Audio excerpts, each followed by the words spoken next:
Well, good morning, everybody. There's going to be a few minutes before I get up to the stand. I've able to get the YouTube live stream up and going, so any family members that are home that maybe want to listen to the announcing, you can go onto the SRL YouTube page, and right now it's live streaming.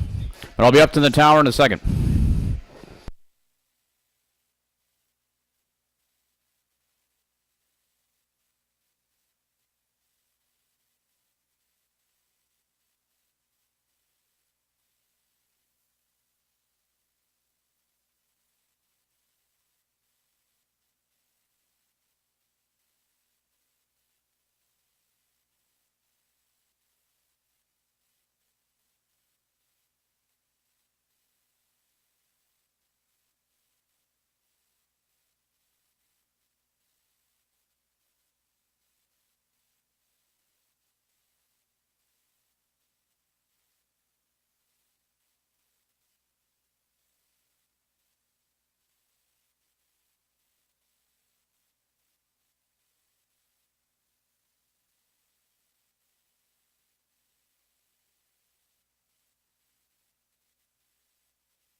Good morning, everybody. Welcome back to AMP for day 2 of round 1 of the SRL Racing Series.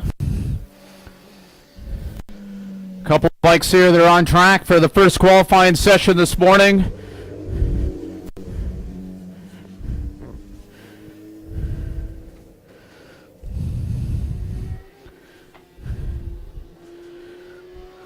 Which we're starting off with is the Bridgestone CSBK Series Sportsman 10-lap qualifying session.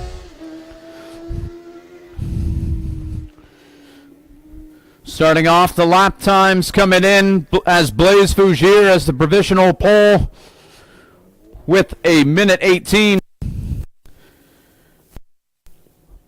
About a second and a half. Phil Warnell.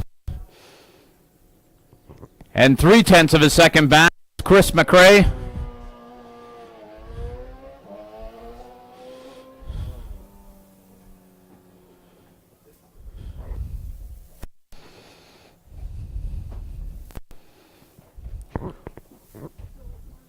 Only a minute left here of this first qualifying session. While we're waiting for the bikes to come across the line and log some lap times, I'll just mention that this broadcast is now live on YouTube. Darcy George posted a link on the SRL Facebook page, so you can share that with any family members, sponsors, maybe sponsors that you talk to that you want to show that they're going to get the money's worth here, that broadcast is across the world.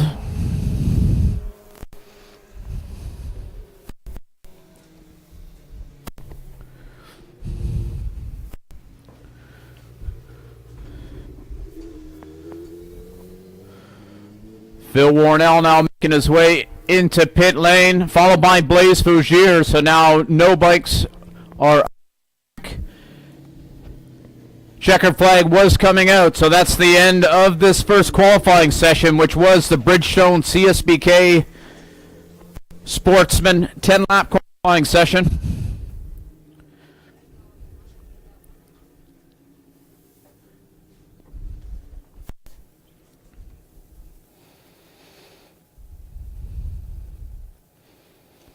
Attention in the paddock, attention in the paddock. 5-minute call for Formula 7. 5-minute call, Formula 7.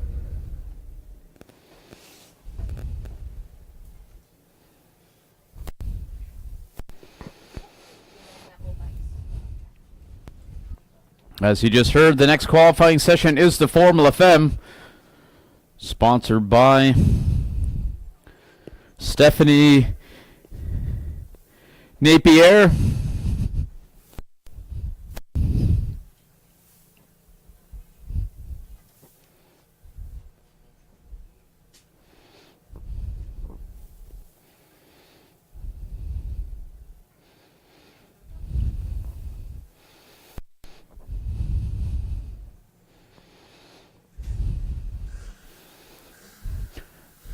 Just heard Stephanie Holman's RS 125 getting started up, getting warmed up, ready to go. I can see also Kristen Whitehead getting her helmet on. She's getting ready to go.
Stephanie Holman out of Oakfield, Nova Scotia.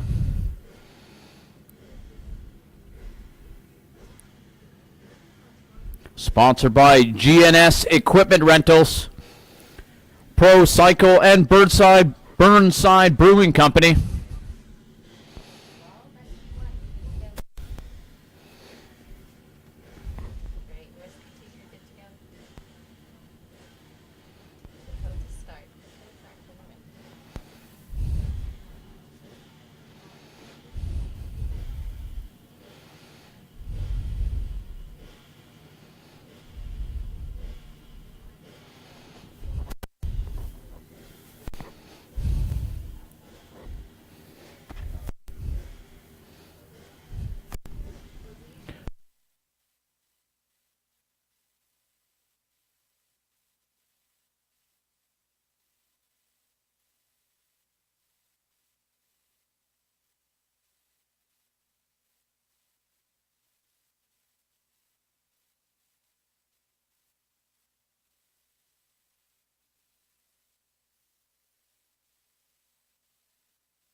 Bikes now making their way out onto the track.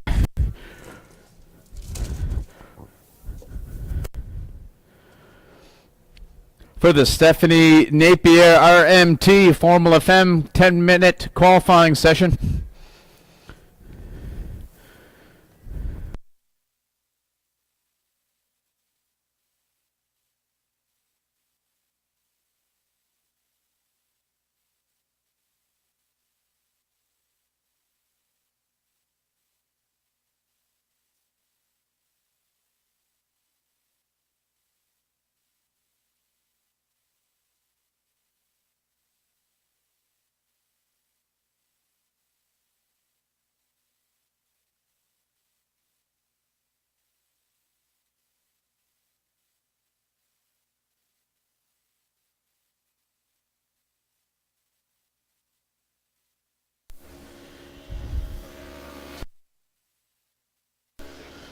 Riders now making their way through turn 9. A couple corners to go, and we'll start their first flying laps here, and we'll see how everyone is adjusting to the rain this afternoon.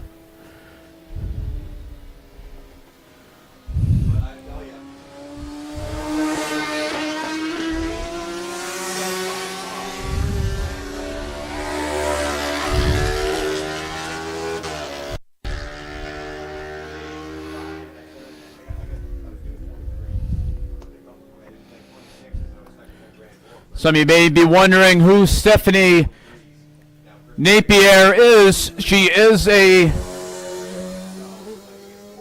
massage therapist out of Ketch Harbor.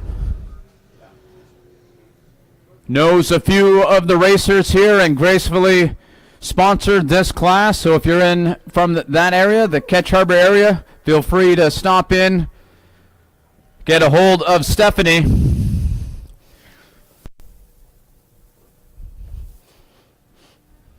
Back to the action on the track. It's Kristen Whitehead heading down the back straightaway, followed by Stephanie Holman.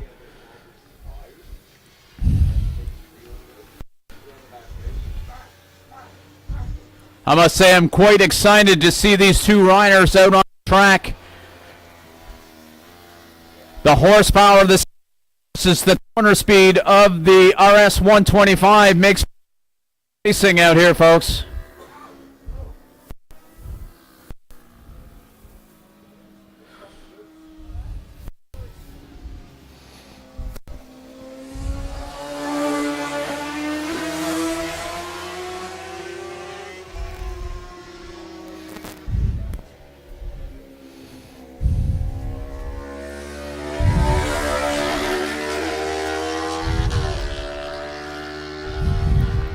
Another fast lady out there of Jeanette Ball crossing the line.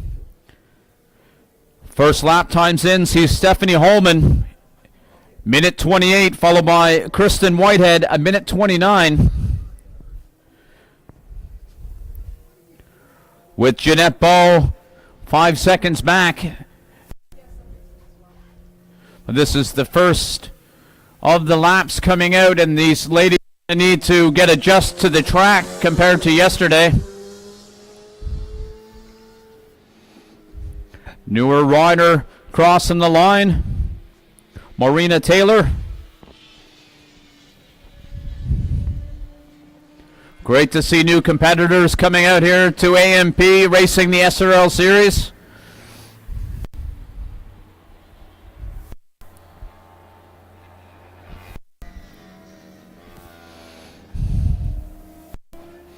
At first glance, Stephanie Holman has positioned herself perfectly out there this morning, using Kristen, as a carrot, knowing that she just needs to close in on her, knowing that that will make for faster times. Both riders down into the minute 27s, with Stephanie Holman being half a second faster than Kristen Whitehead.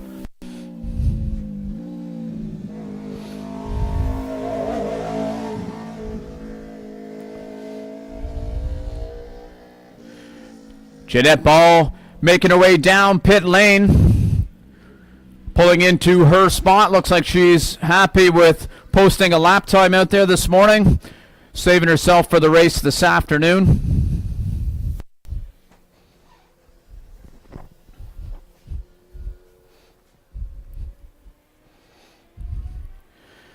I see Sugar's Sasha walking down pit lane.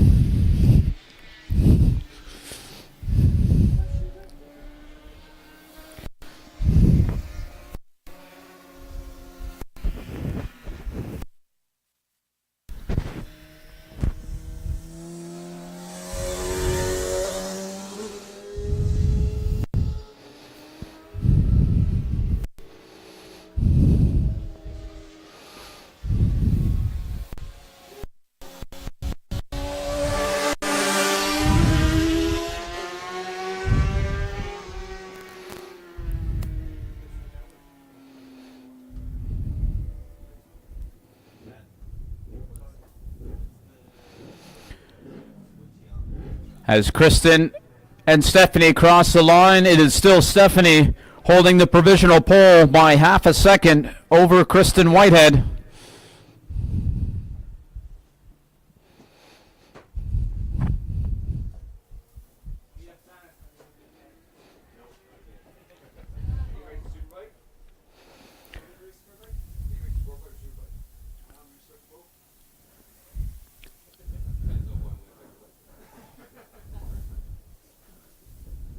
Now 6.5 minutes into this qualifying session, as the riders make their way down the back straightaway, both for the one on the inside, one on the outside of Marina Taylor down the back straightaway. They had to check up over the top of 5, so the lap times won't be improving this time by.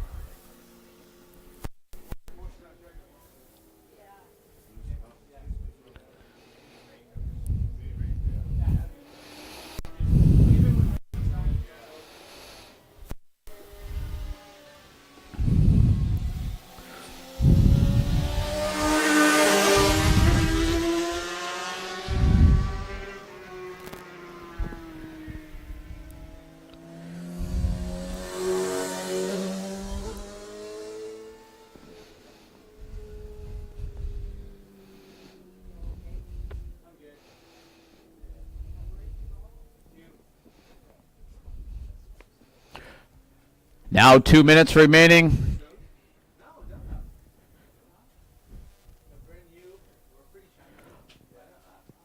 Of the Stephanie Napier RMT Formula Femme qualifying session.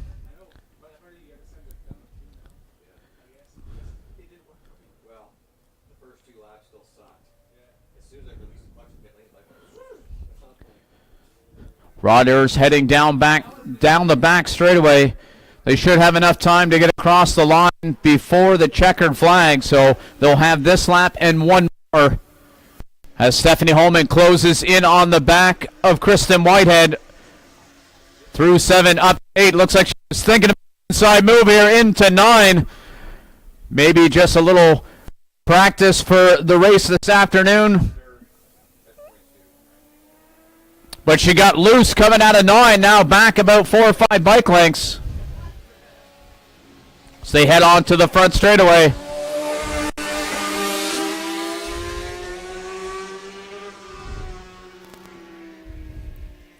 This will be the last flying lap.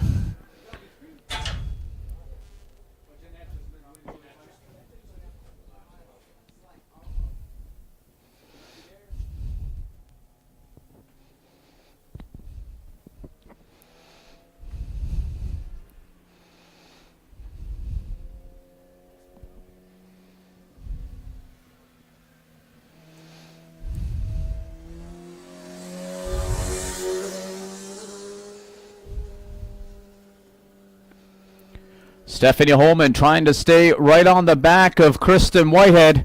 Around 4 over the top of 5, but this time by, Kristen is able to pull about half a second between the two riders. So we'll see if maybe Kristen is going to pull some magic here and try to pull away and close that half-second gap in the lap times here in the closing seconds of this qualifying session.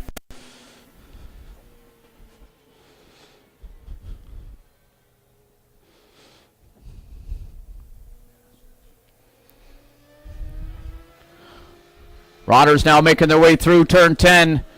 1 corner to go.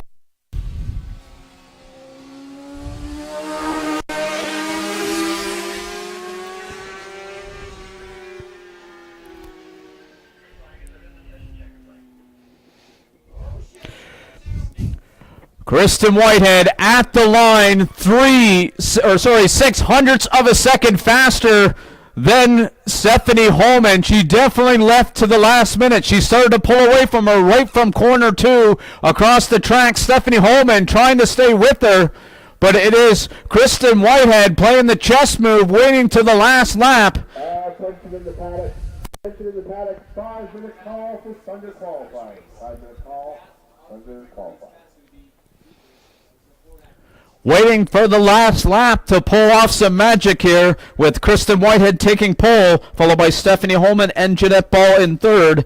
Onto the second row, the new rider here at AMP, Maureen Taylor.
We're moments away from the start of the next qualifying session,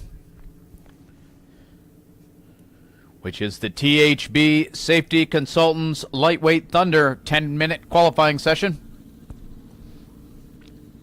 Riders now making their way towards pit lane.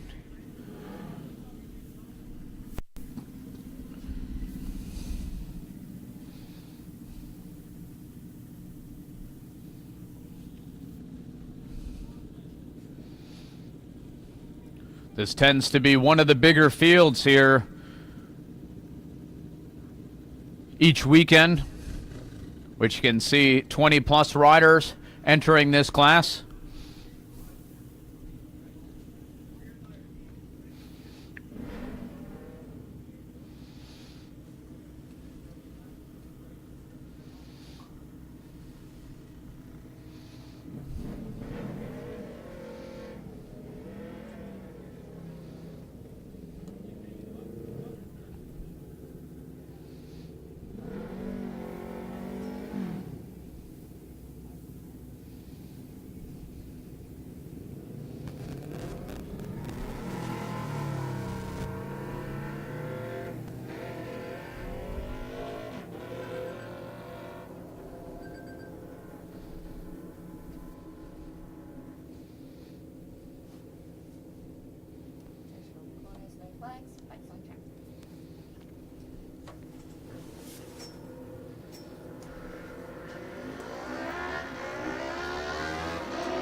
Riders now making their way out of pit lane.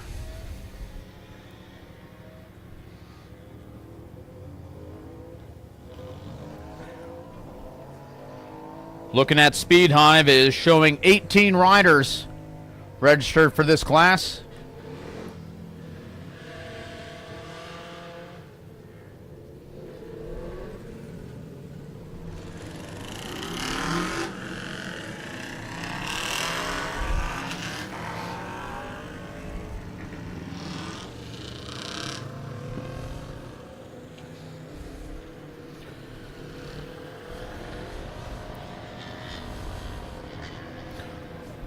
With this many bikes on track at once, it's going to be all about getting a good clean lap.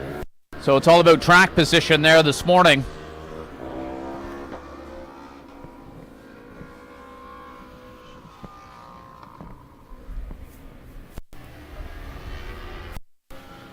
Some of the riders now making their towards the start-finish line. The fast flying laps are going to start coming in here momentarily.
Darcy George now making his way onto the straightaway. This is going to be the first of his fastest laps coming in.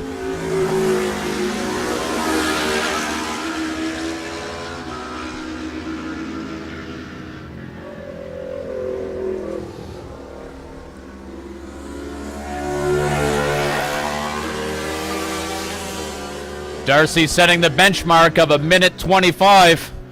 Currently sitting on provisional pole.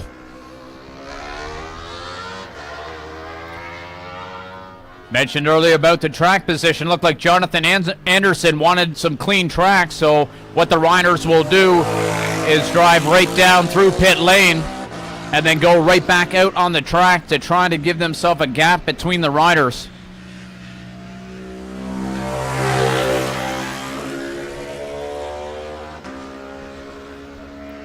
Stephanie Holman using the experience from the last qualifying session. Moves herself up to second with a 1:28.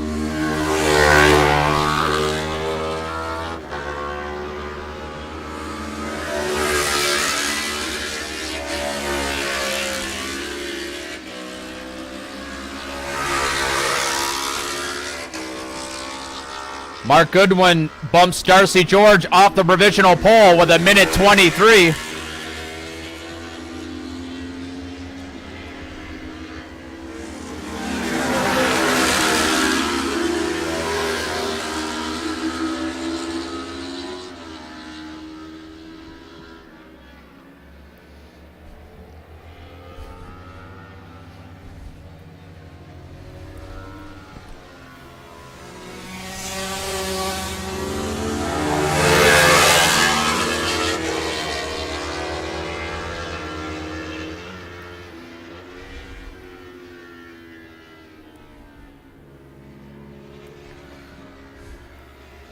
At the moment, it is Mark Goodwin, 1:23, followed by Darcy George into the 24s, and William Fonsavon with into the 26s.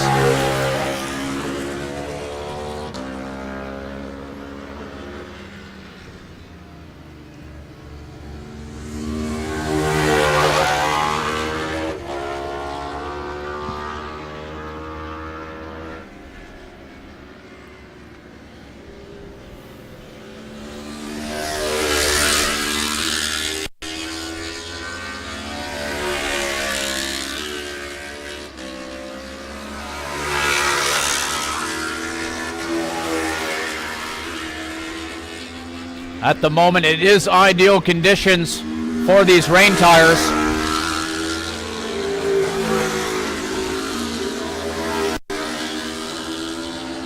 Just a light sprinkle. The track is dry enough or wet enough to keep these tires from overheating, but there is minimal standing water out there, so perfect conditions for rain tires.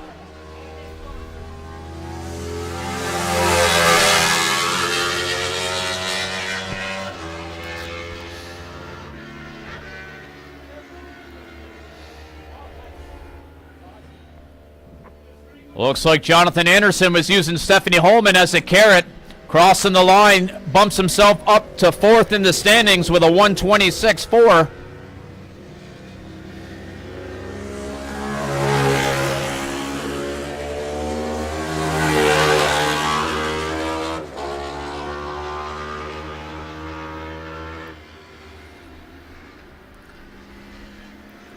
Mark Goodwin crossing the line, 1:21. Almost 3 seconds ahead of his closest competitor, which is William Fonsavon, who's putting out some good laps there as well, into the 23s.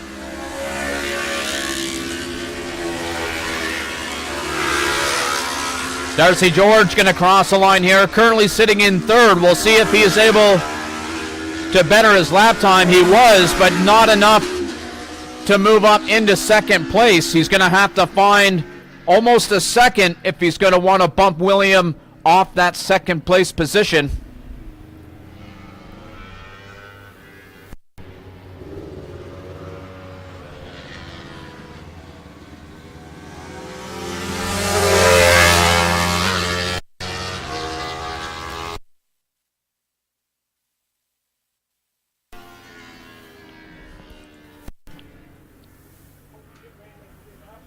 Mark making his way around turn 10 up towards turn 11. We'll see if he's able to even improve it even more.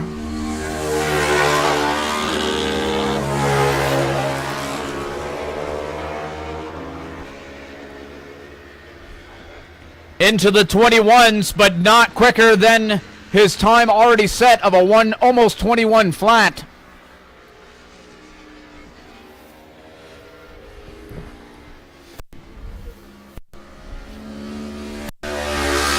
Darcy George making his way onto the front straight. We'll see what kind of lap times he's going to post here.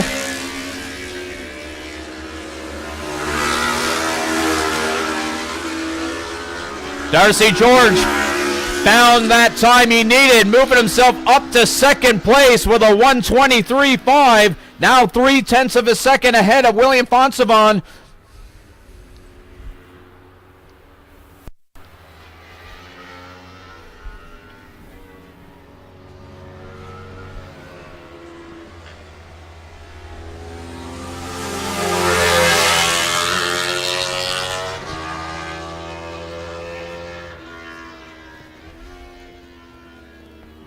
With about 30 seconds to go in this session, it is Mark Goodwin, followed by Darcy George and William Fonsavon, followed by Matt Colby and Jonathan Anderson.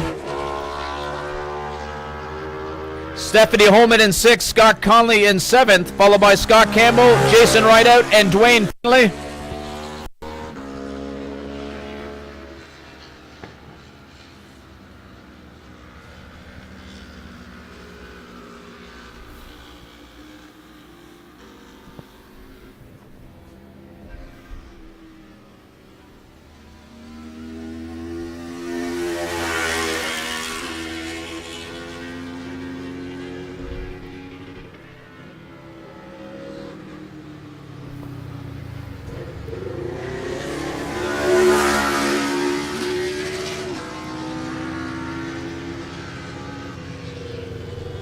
As the checker flag flies, it is Mark Goodwin.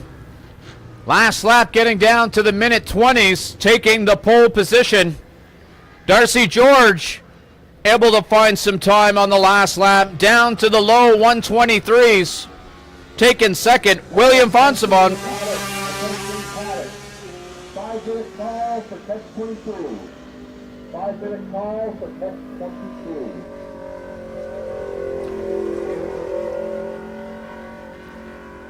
William Fonsavon able to get third out there, half a second back from Darcy George. On the second row is Matt Covey, followed by Jonathan Anderson. Third row we'll see Stephanie Holman, followed by Scott Connolly and Scott Campbell. And making up the field, Jason Rideout, Dwayne Finley, Angus Campbell, Michael Brunt, and Robert McGinnis.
Just a reminder to anyone at the track that the FM transmitter is working, so you can hear this live broadcast. If maybe you're going to be away from the paddock, maybe you're going to go down to a corner and you are sitting in your car, you can listen to the broadcast on 88.9 on your FM transmitter. That's 88.9.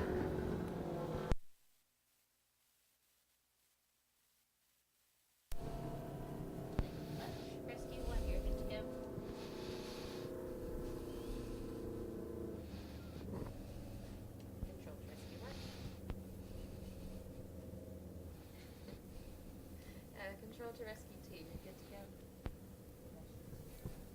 Oh, sorry, let me try quick.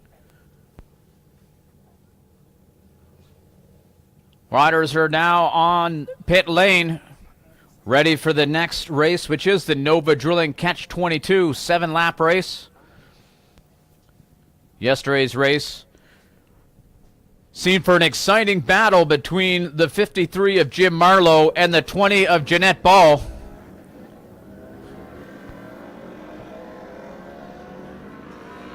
With Jim Marlowe able to hold off the hard-charging Jeanette Ball down to the wire to capture that last podium position. William Martin was victorious yesterday, followed by Angus McLarty. So this race here is gridded by the championship points. So that sees William Martin on pole position, followed by Angus McLarty and Jim Marlowe. Second row is going to be Jeanette Ball and Ryan Hum. Not here yesterday. He will start from that second row due to not posting a lap time.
Riders are now in their grid positions.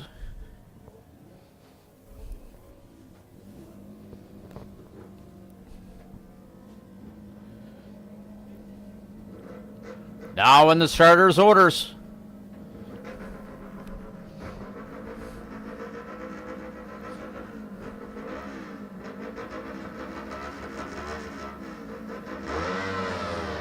Oh, Jim Marlowe with a couple of wheelies there. Allowed William Martin to get away. Believe that was Angus McLarty going down turn one in second.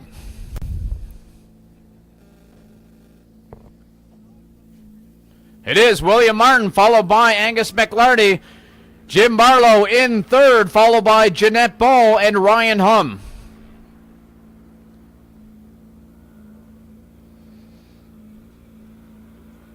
At the moment, it looks like it's going to be another battle shaping up here for third and fourth as Jeanette Ball's having a look around the outside of Jim Marlowe in four. Still there. She might have an inside move here in five. Sure enough, she's got up the inside of Jim Marlowe, taking over that last podium position down the back straightaway.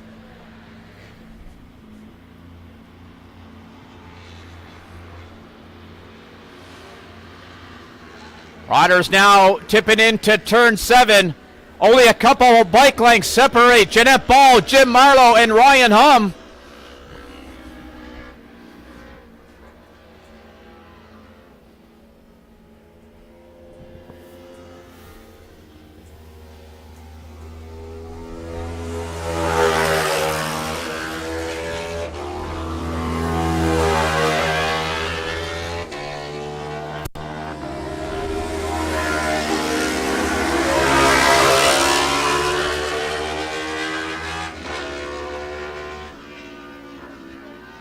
The riders cross the line. William Martin on his first lap doing a 124. Wasn't sure how close they were going to get to the 122 mark with the rain falling this afternoon. But William Martin already lapped a 124.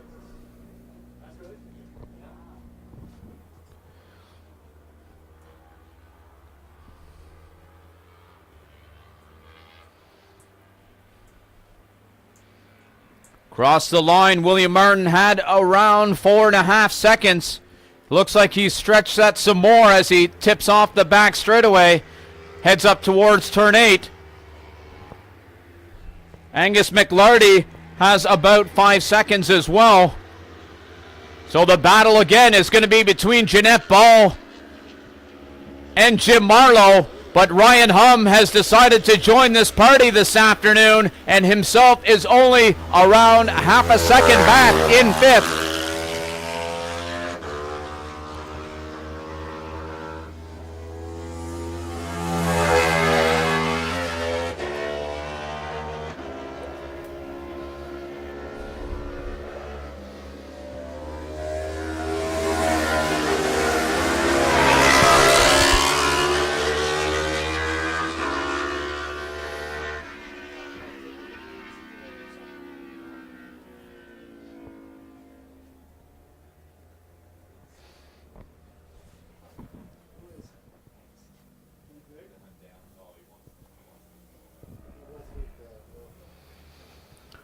Now coming out of turn 2, it's Jeanette Ball, but Jim Marlowe going up the hill to 3, close the gap down to 1 bike length now as they come out of 3 up to 4.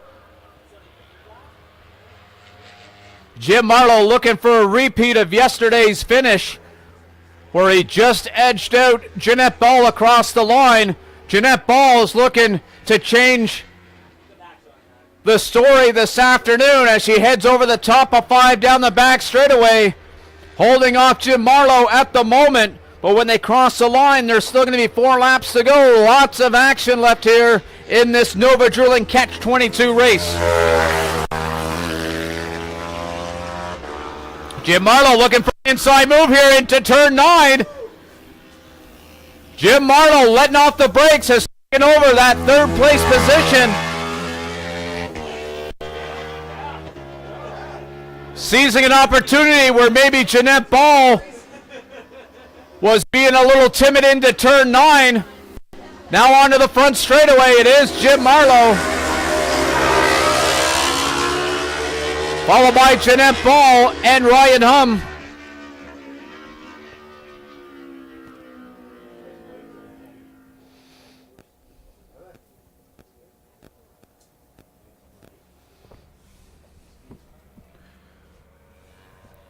The leader, William Martin, heading down the back straightaway. Last time by, 125. That 124.8 seemed to be a little fast. I'm assuming maybe live timing and scoring has to just manually start that first lap, because 124.8 is quite quick for a first lap in the rain. So I have a feeling that is going to be the fastest lap this afternoon from William Martin. But I could be wrong. He is down into the low 125s.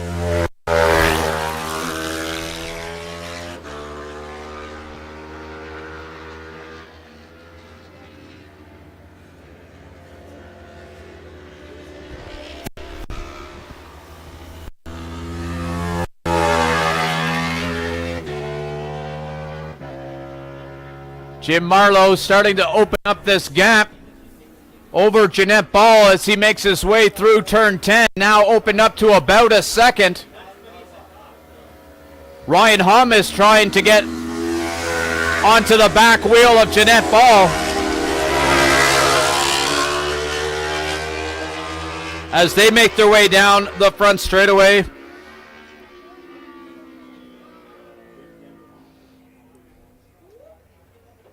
Looking at the lap times, Jim Marlowe about a second and a half faster than Jeanette Ball that last time by. We'll see if she's able to answer back. Still 3 laps left to go.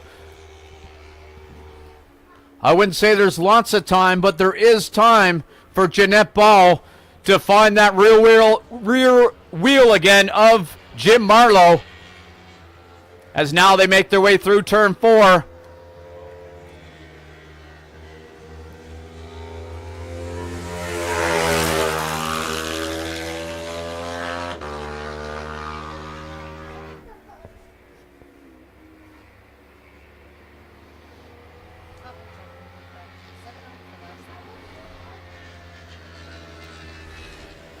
William Martin crossing the line. Give me eat my words.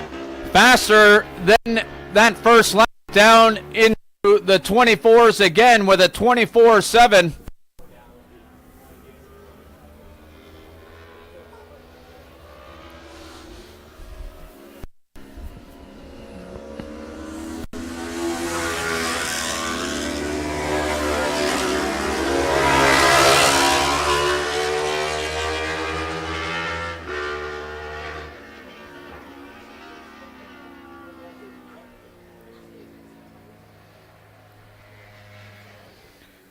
Across the line, Jim Marlowe able to open up the gap back to Jeanette Ball to 2.5 seconds. With only 2 laps to go, Jeanette Ball is running out of time here. Now she has to worry about Ryan Hum as they make their way out of turn 3 up to 4. That gap across the line was 1.5 seconds, but we can see in turn 4 it is clearly a couple of tenths of a second now. As now they come onto the back straightaway. We'll see if Ryan Hum can pull some last lap heroics as the leader across the line to get the last lap flag. Ryan Hum is now right on the back of Jeanette Ball into turn 7. It looked like he was surprised at how quickly I should say, they closed the gap. Now into turn 9, only a bike length separates these 2 racers as they make their way out of turn 9. Oh, Ryan Hum got squirrely out of turn 9. Had to chop the throttle. Coming on to the straightaway, he's still close enough.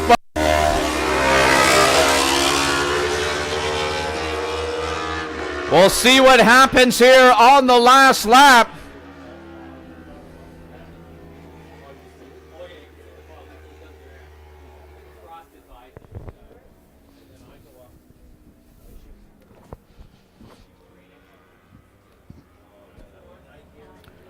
Tracking the leader, William Martin, making his way through turn 10 up to 11. 1 corner to go, and he's going to have perfect start to his weekend with Catch 22. The perfect start to the season, I should say, with Catch 22 taking the double win.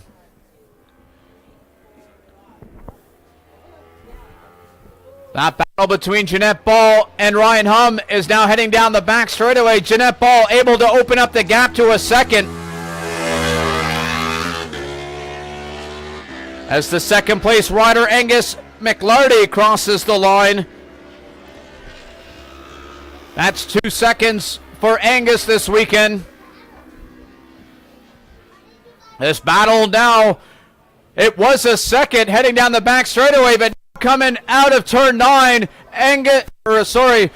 Ryan Hum has found the real wheel of Jeanette Ball. We'll see what happens here onto the front straightaway. It's all about the drive here, folks. Onto the front straightaway. We'll see what Ryan Hum can do here. Just too far back as Jim Marlowe captures the last podium position. It's Jeanette Ball holding up Ryan Hum across the line for 4th and 5th.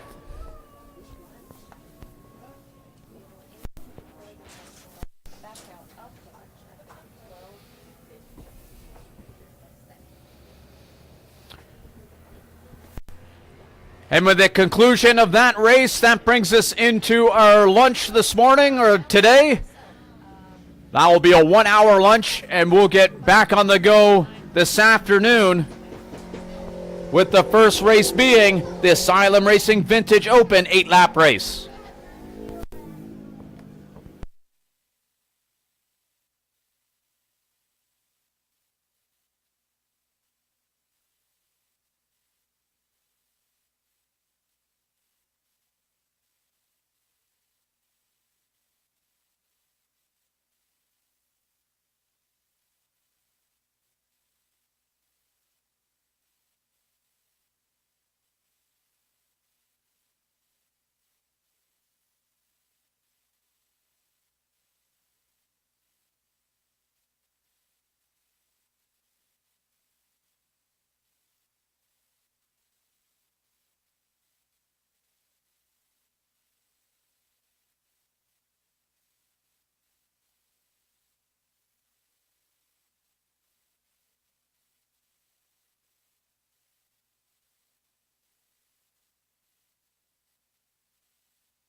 Well, I hope everyone enjoyed their lunch break. But now it's time to get back to the action. Starting off with the Asylum Racing Vintage 8-lap race.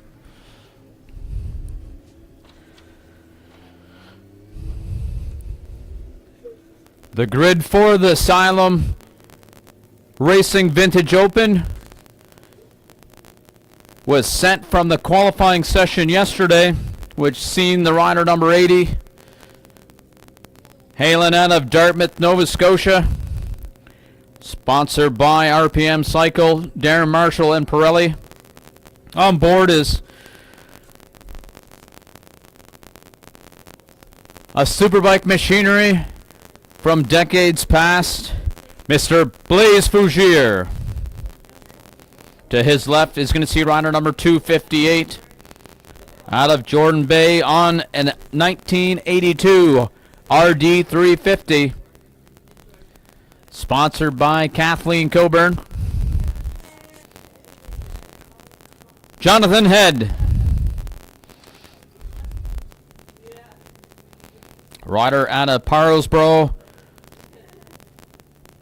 On board a 1998 CBR 600. Sponsored by Asylum Racing and Nicole Burr. Mr. Pat Patterson. And making up the grid, rider number 62, Phil Warnell.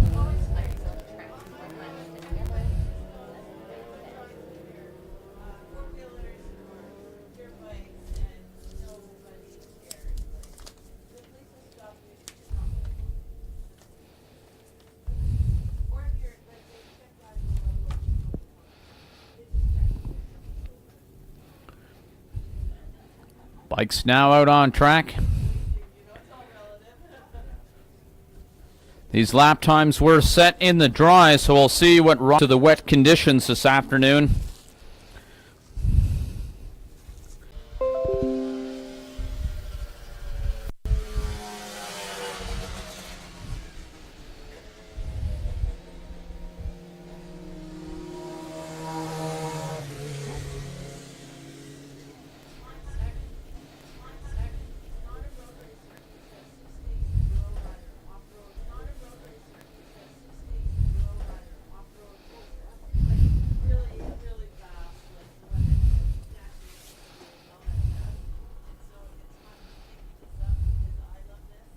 Up about a second gap there now as they head through turn 4.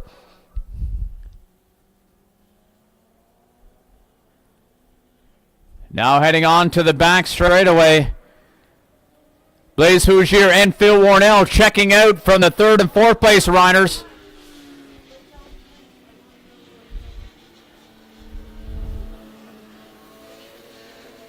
Looking like the battle is going to be at the moment between Pat Patterson and Jonathan Head coming up turn 7 up towards turn 9.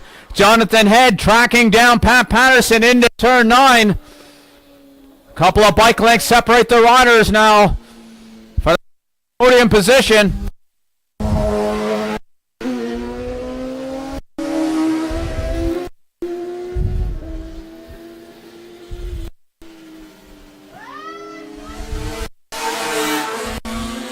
On the outside, Jonathan Head makes a move onto the straightaway, but it's a horsepower battle now with Pat Patterson, but down into turn 1, it looked like Jonathan Head was able to get the inside move into turn 1.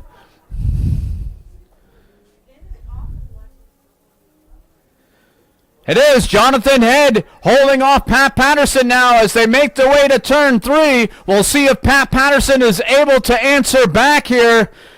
He does have the back straightaway advantage with the horsepower of that 600 versus that RD350. We'll see what happens here now as they come through 4, heading towards 5.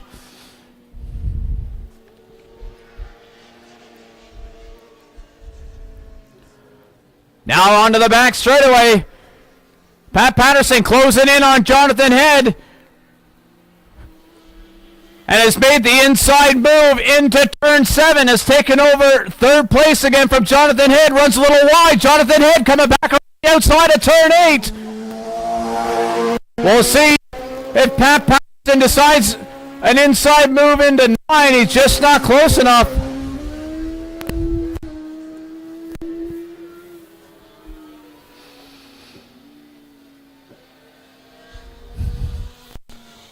Riders now coming onto the front straightaway.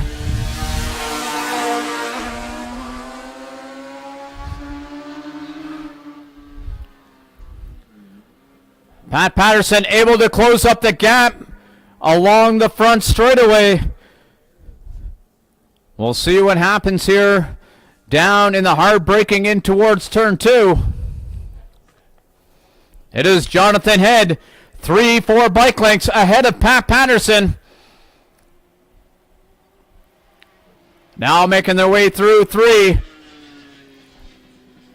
Pat Patterson has to stay close to Jonathan Head to be able to gap Jonathan down the back straightaway, because it appears Jonathan Head has the corner speed advantage between these two riders as they exit 4, head over the top of 5. All about the drive onto the roller coaster here at AMP.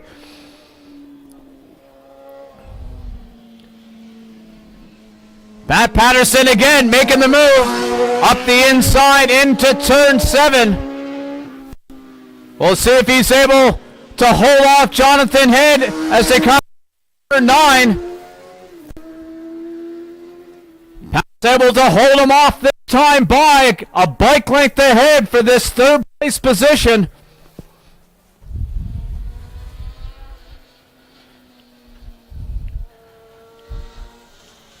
Now making their way onto the front straightaway. We'll see if Pat Patterson is able to put a little bit of distance between him and Jonathan Head as they make their way towards turn 1.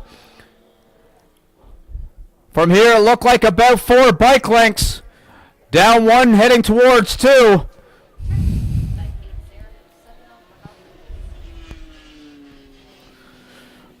Pat Patterson still holding on.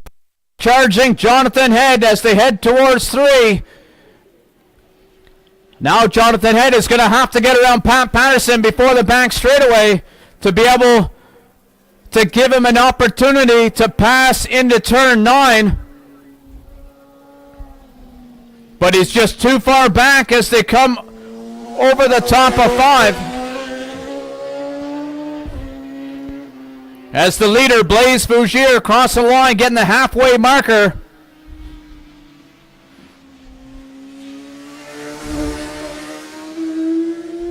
Signifying 4 laps left to go.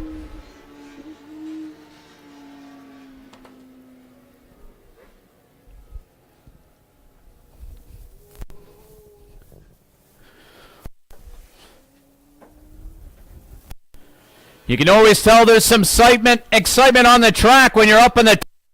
Hear the people below you gasping. And I look over, it was Jonathan Head and Pat Patterson. Out of turn 2, 2 bike lengths.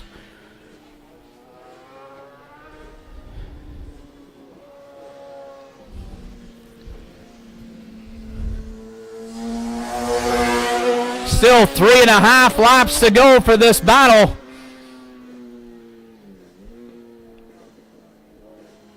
Turning into a chess match between Pat Patterson and Jonathan Head.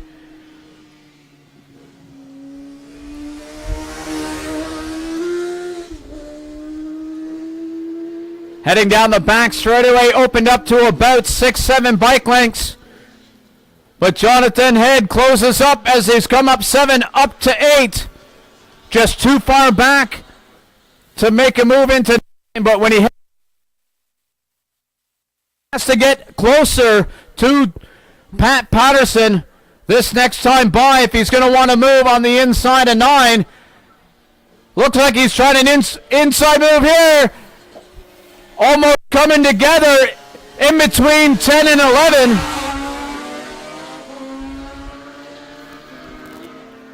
Jonathan Head putting him on the inside of 10. Pat Patterson wouldn't have seen him, but thankfully he checked up there and got behind Pat before 11.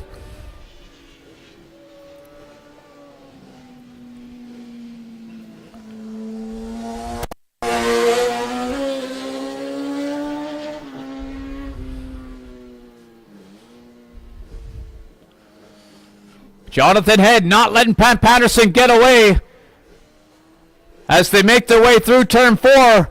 We'll see if he tries an outside move here of 4. But he elects to tuck up in behind Pat Patterson on the exit of 4 over to the top of 5. Now on to the back straightaway. 2 bike lengths. 3 bike lengths. Jonathan Head is much closer this time by. I have a feeling he's going to try an inside move here into 9, folks. Right on the back of Pat Patterson. Up 7, up to 8. He is the closest he's been yet. Side by side, heading towards turn 9. Inside move and pulls the trigger.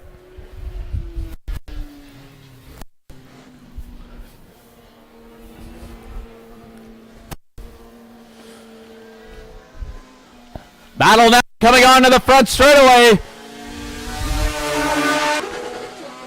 Oh, Pat Patterson missed a gear, but still was able to use the horsepower of that 600 to get around Jonathan Head before the front straightaway. Sorry, before the finish line. So Jonathan Head is going to have to gap Pat Patterson a few bike lengths more this time by, as the leader just got the last lap flag.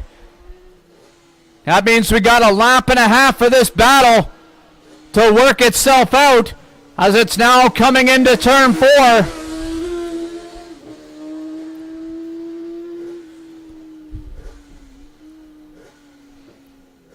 Two bikes over the top of 5. The closest Jonathan Head has been yet to Pat Patterson.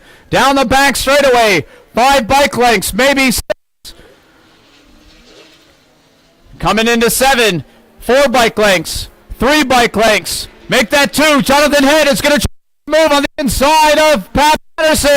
Pat Patterson let off the brakes, so he's denied Jonathan Head time by and holds on to that 3rd place position.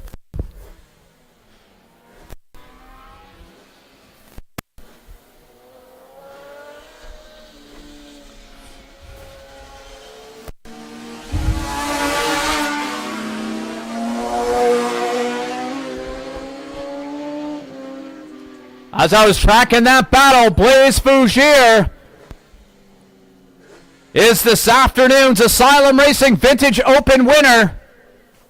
Phil Warnell, rider in 2nd, making his way around turn 9. I'm going to track this battle, though. Coming through turn 3, still 2 bike lengths between Pat Patterson and Jonathan Head. Jonathan Head right on the back of Pat Patterson on the way to turn 4. An outside move of 4, an inside of 5. Just too far back here in 4. So it's all going to come down to turn 9 again.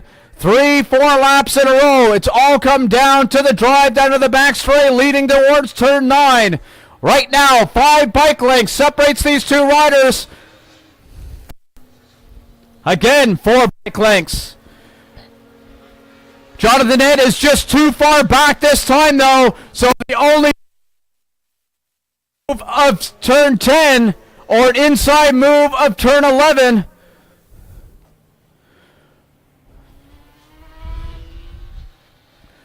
Jonathan Head is right on the back of Pat Patterson. We'll see what happens here onto the front straightaway. Pushing hard. It is Pat Patterson holding off Jonathan Head.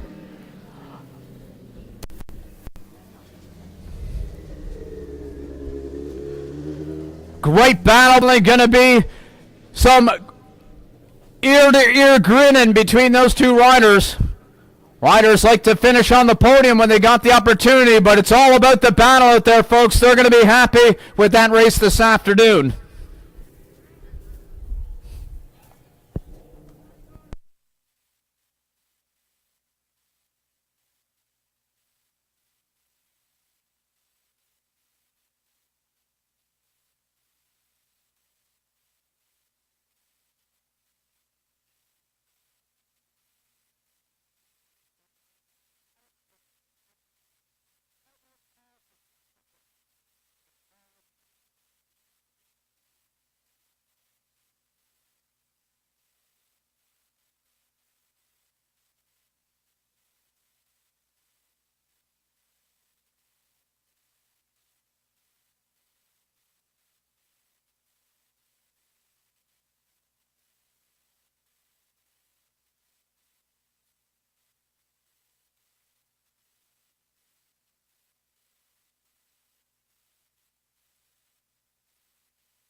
Now moments away from the next race this afternoon, which is the Stephanie Napier RMT Formula Femme 8-lap race. On pole position. After a last lap qualifying heroics from Kristen Whitehead, snatching away the provisional pole or the pole position from the second place rider, rider number 196, Kristen Whitehead.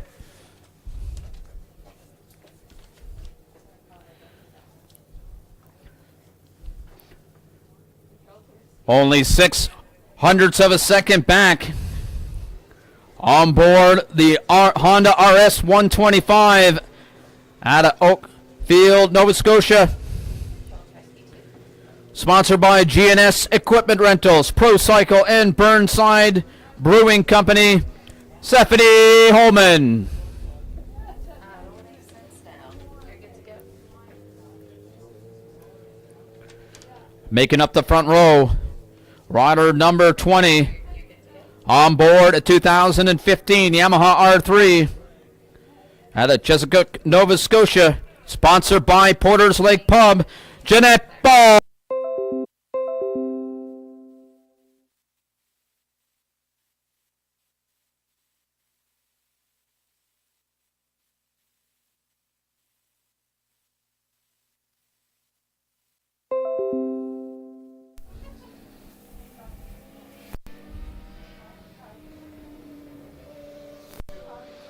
Riders now making their way onto the front straightaway to get into their grid positions.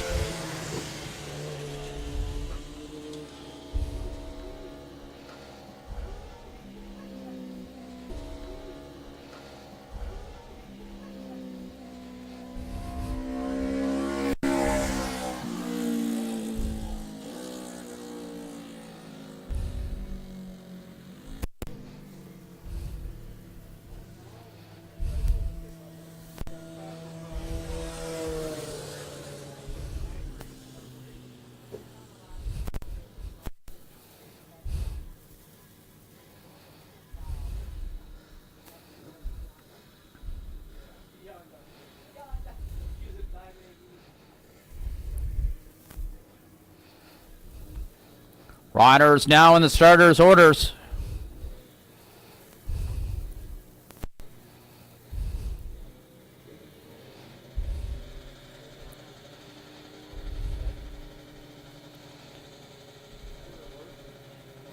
And we're racing.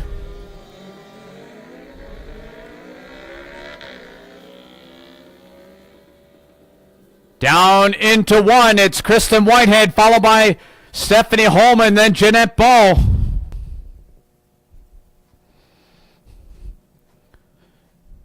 Kristen able to hold the lead as Stephanie went wide out of turn 2, but able to regroup there and is now about half a second back as they make their way out of turn 3.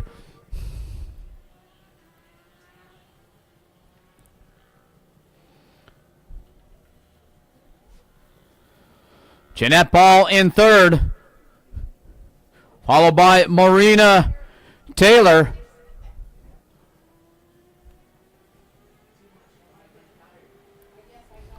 Now down the back straightaway, Kristen Whitehead able to open up the gap down the back straightaway as they come and tip into turn 7.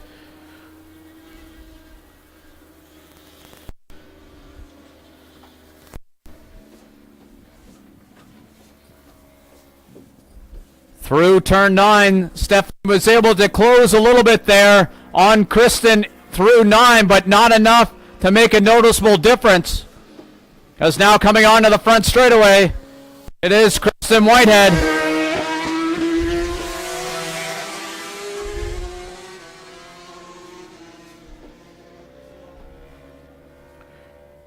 Almost 3 seconds on the first lap. There is still 7 laps to go, so lots of time for Stephanie to regroup after that first lap.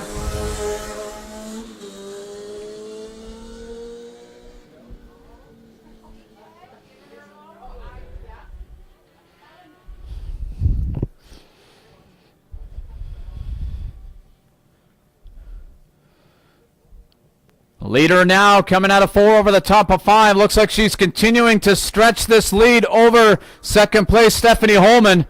Now down the back straightaway, she has about a third or more distance of the back straightaway as a gap as she turns into turn 7.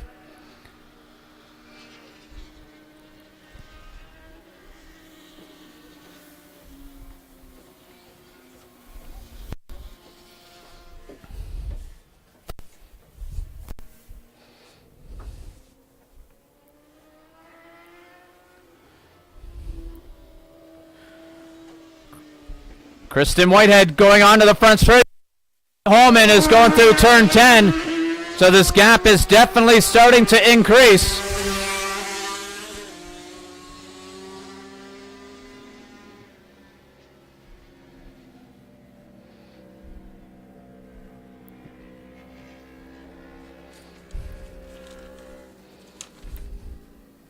Looking at the lap times from qualifying, Kristen Whitehead is about 2 seconds faster than her qualifying time.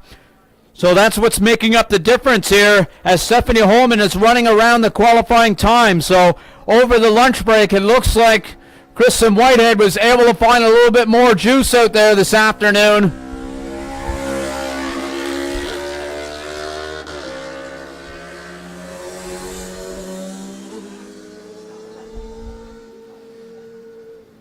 So now heading down the back straightaway. It's about half the distance of the back straightaway now for a gap between Kristen Whitehead and Stephanie Holman.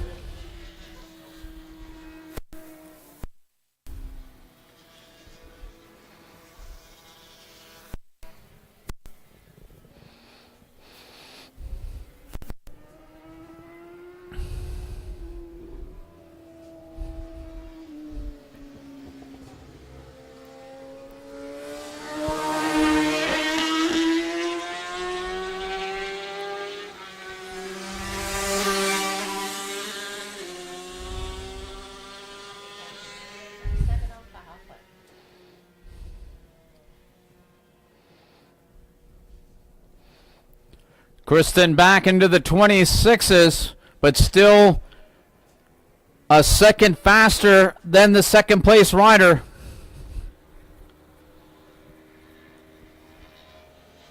Now focusing on this battle, or the riders in third and fourth, of Jeanette Ball and Marina Taylor as they're heading towards turn 9. Looks like it's about 5 seconds. It's the same as last lap.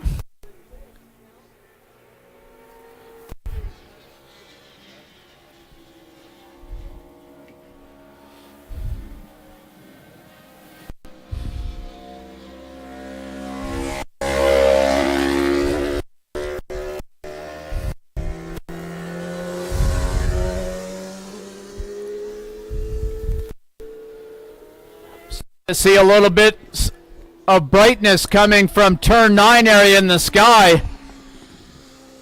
Definitely starting to get a little warmer. As the leader, Kristen Whitehead, crosses the line, gets the halfway marker.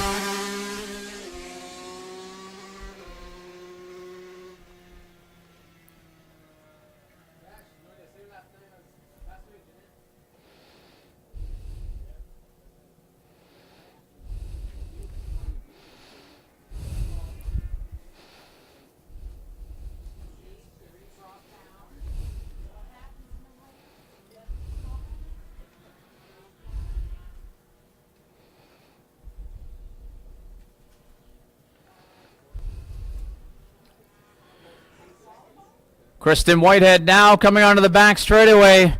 Perfect place to come up to the lap traffic, which she'll be able to get around Marina Taylor down the back straightaway and not catch her in any of the corners.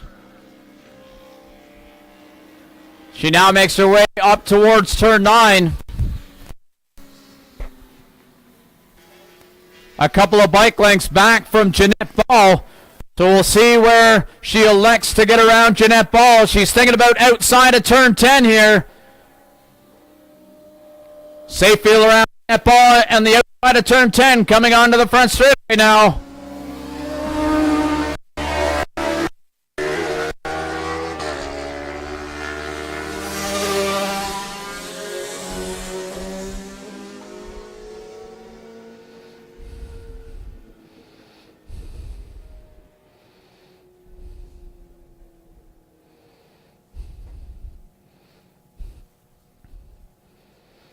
We now have 3 laps left to go in the Stephanie Napier RMT Formula Femme.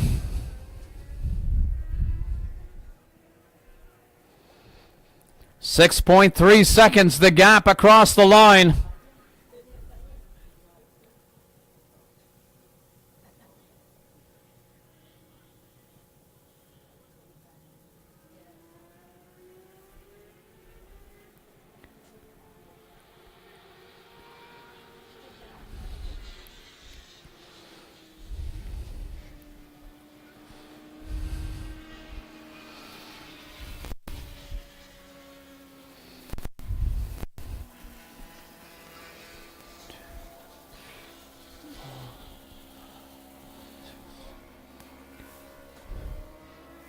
The leader, Kristen Whitehead, coming through 10, now through 11 onto the front straightaway. She crossed the line. She's got 2 laps to go.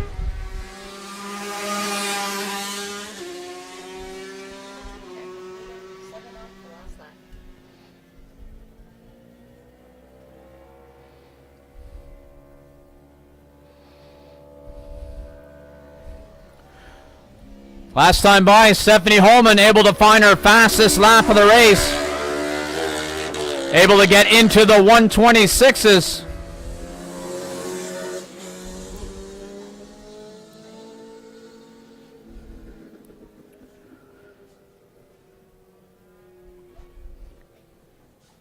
Unfortunately, it was only 0.06 of a second separating her and the leader's lap time across the line.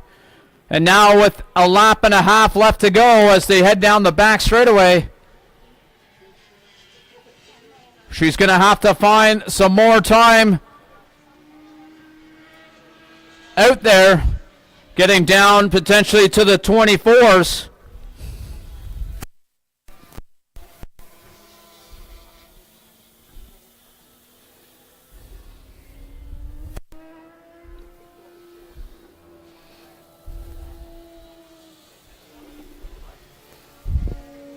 Now heading on to the front straightaway.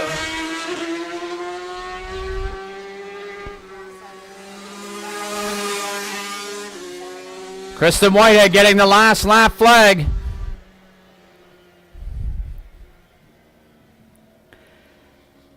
Both riders doing their fastest lap. Well, Stephanie Holman's fastest lap and only a 10th away from Kristen Whitehead's fastest lap, so they're continuing to push out there.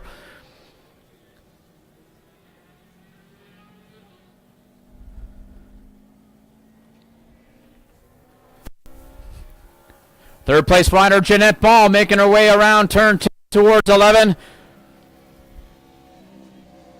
Coming onto the front straightaway, she'll see the white and blue flag.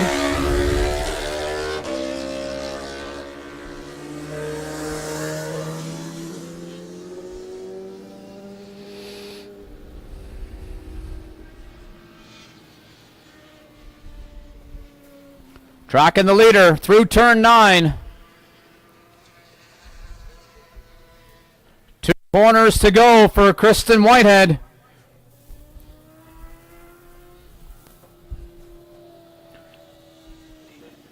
Now coming on to the front straightaway. Round 1 Formula Femme winner, Kristen Whitehead. Coming in second, Stephanie Holman.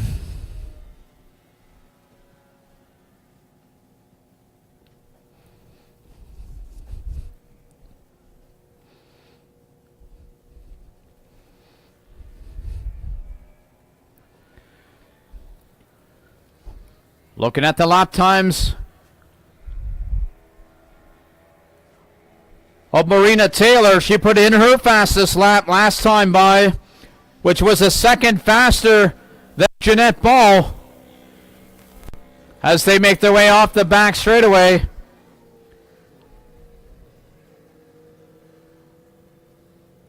Across the line, they're around 5 seconds separating.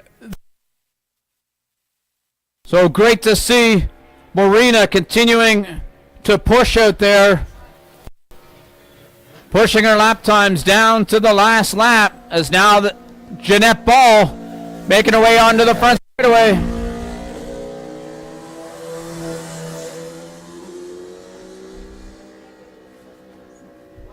Followed by Marina Taylor. Down into the minute 47s.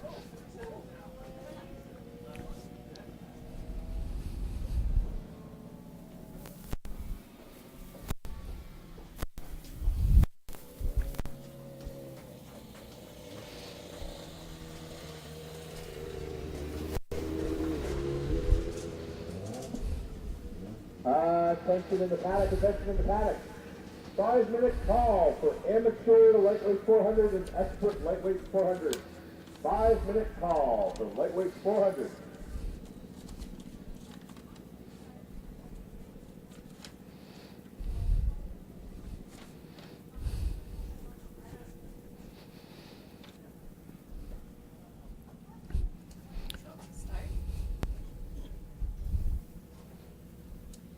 Was the lightweight 250X, or are they racing as well with these lightweight 400s?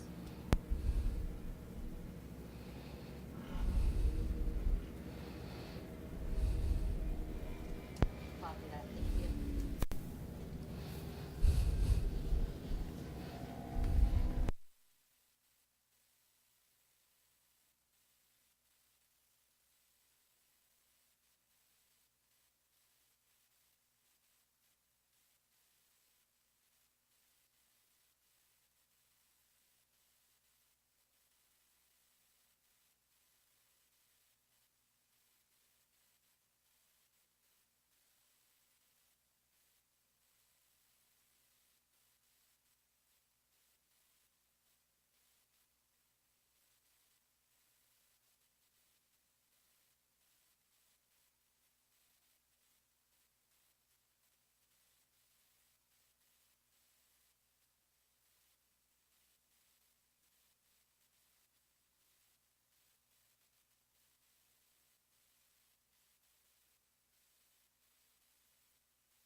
Up next is one of the biggest grids you're going to see this afternoon, which is the Mark and his Ostrich Amateur 400 and the Grant Nesbitt Tribute Series Expert Lightweight 400. Seeing 20 plus riders out there this afternoon. Definitely a race you should be in the stands to watch if you have the opportunity.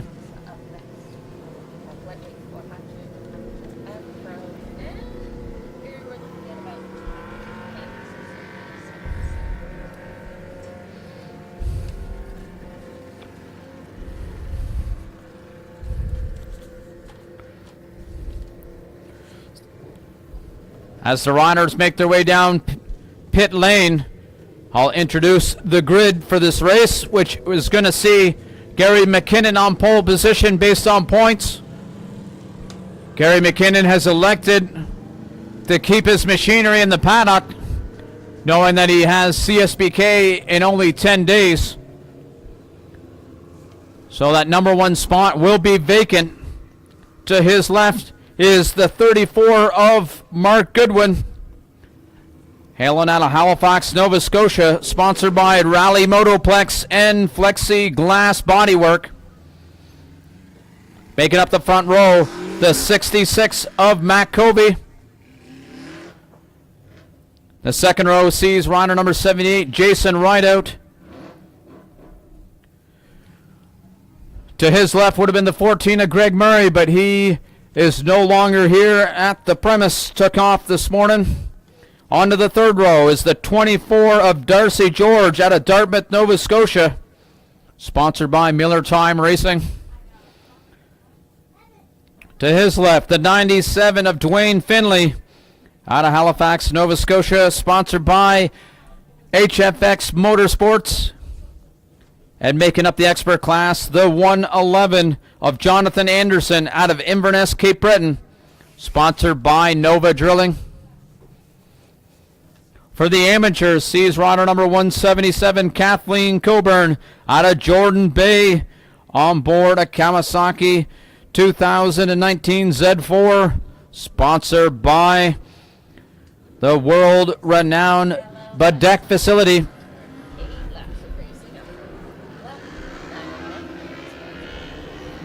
To her left, rider number 2 out of Dartmouth, Nova Scotia, William Ponsavant, Allabot, sponsored by HFX Steckles. And making up the front row, number 10, Scott Conley. The second row sees rider number 95, William Martin, followed by the 145 out of Sydney, Nova Scotia, Craig McGuinness. The third row is going to see the 46 of Jarrett Campbell, followed by the 72 out of Sambro, Nova Scotia, sponsored by Sambro Cycle Service, CanMac Power Sports, and CF Moto Canada, Scott Campbell. And making up that third row, number 79 out of Linz, Austria, David Vitan. The fourth row sees number 38 of Connor Warnell and the 195 out of Orangedale, sponsored by Good Robot Brewing, Jazz Cabbage, Dee Dee's Ice Cream, and the Float Center, Angus Campbell.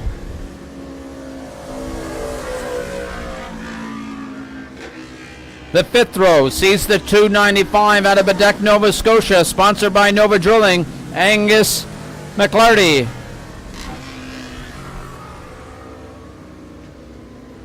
To his left, rider number 73,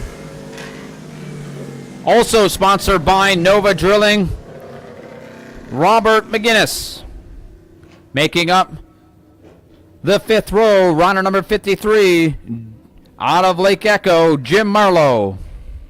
And making up the field, rider number 69, Ryan Hum. They're now in the starters' orders.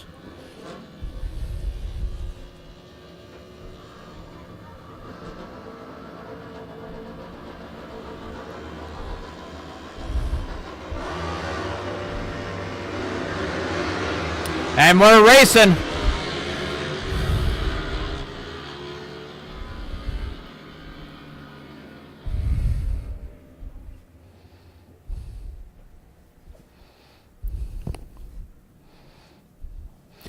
Out of turn 2, it is Matt Covey, followed by Mark Goodwin. Darcy George in third, followed by Dwayne Finley in fourth. Jonathan Anderson in fifth. As they now make their way towards turn 4. Three-rider battle happening for first, second, and third through turn 4. A couple of bike legs separate the three riders. Now over the top of 5. It is Matt Covey holding off Mark Goodwin. But Darcy George right there going down the back straightaway.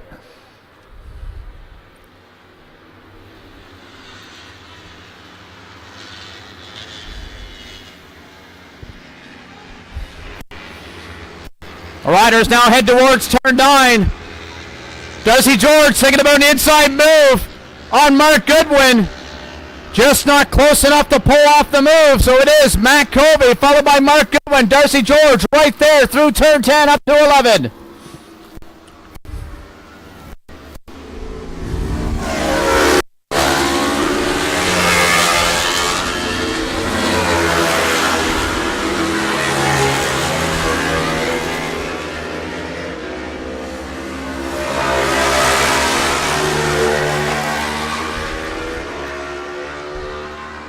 Cross the line, Mark Goodwin was able to get around Matt Covey, but so is Darcy George, right on the back of Mark Goodwin, up towards turn 3. Cross the line, it was Mark Goodwin, Matt Covey, and Darcy George, but down into turn 2. Darcy George able to find a way around Matt Covey.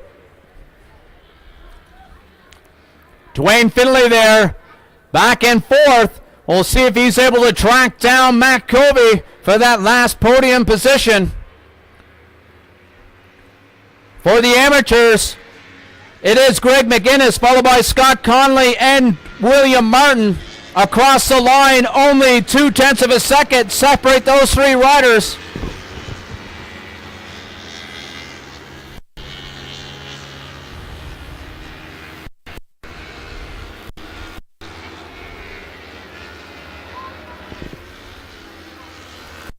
This battle for the experts leads onto the front straightaway.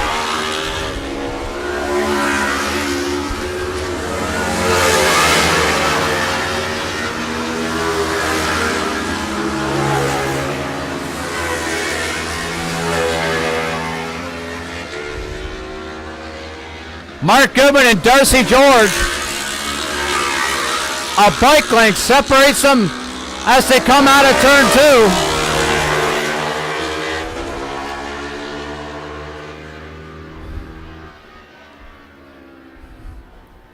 Darcy George not letting Mark Goodwin get away as they make their way through turn 4. A couple of bike lengths separate the two. We'll see what happens here down the back straightaway. That's a 400 Kawasaki versus the Yamaha R3. Mark Goodwin able to pull away a little bit down the back straightaway, so it's going to be all about corner speed and hard braking for Darcy George into turn 9. The battle to watch now is for first and second of the amateurs as they come off the back straightaway. Greg McGinnis and William Martin. They're right in a heated battle with two of the experts of them.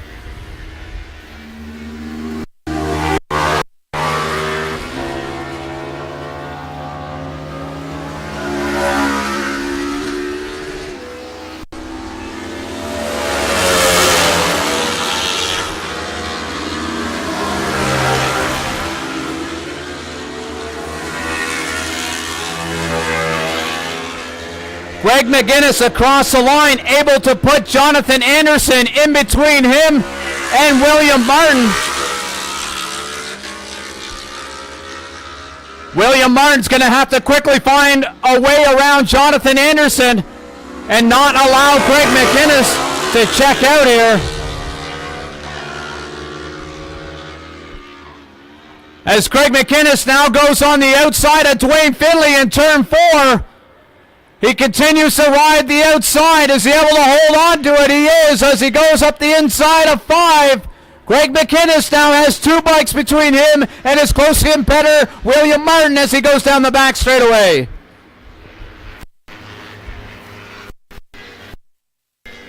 This battle for the lead of the experts rages on through turn 10 with Mark Goodwin 2-3 bike lengths ahead of Darcy Campbell, or Darcy George.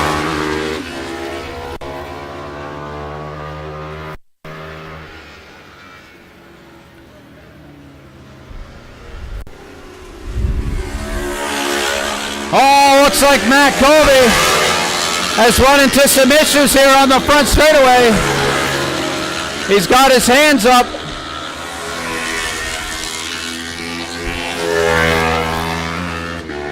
Whatever Gremlin has.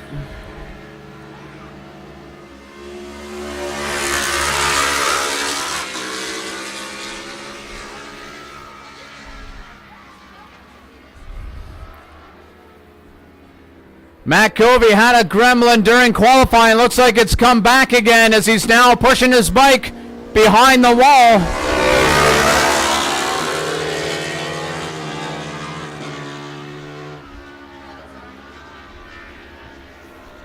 Back up to the back. Experts. Mark Goodwin, Darcy George. Mark Goodwin has now opened it up to about 4 or 5 bike lengths. Greg McInnes, the battle for the amateurs. He's opened up about 4 seconds over Dwayne Finley, who is now in 3rd place for the experts. So the battle right now to watch on the track is between Jonathan Anderson and Dwayne Finley. That's the battle for the last podium position of the experts.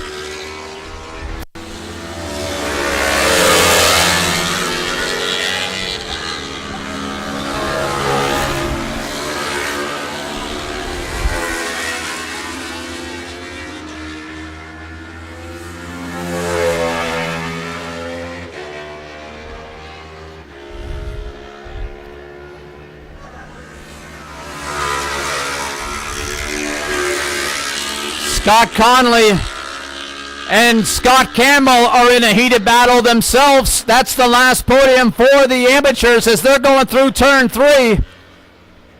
Now side by side on their way to turn 4. Scott Campbell trying to find a way around Scott Conley. Scott Conley went a little wide in 4. Looked like he was opening the door. But Scott Conley shut the door on Scott Campbell through turn 4 and now continues to hold that lead in front of Scott Campbell as they go into turn 7.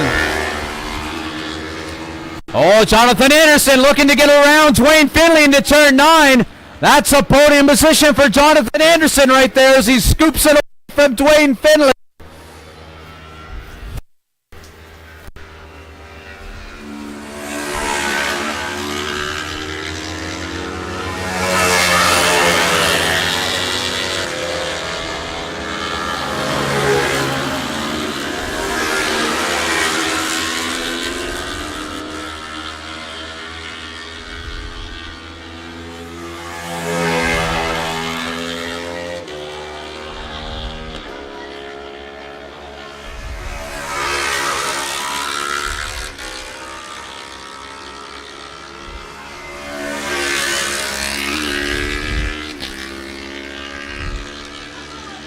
Trying to find a battle on the track for us. Looks like it is Jonathan Anderson fighting off William Martin there on turn 4 over the top of 5. Now William Martin around Dwayne Finley. That's a battle of pride there as one's an expert and one's an amateur.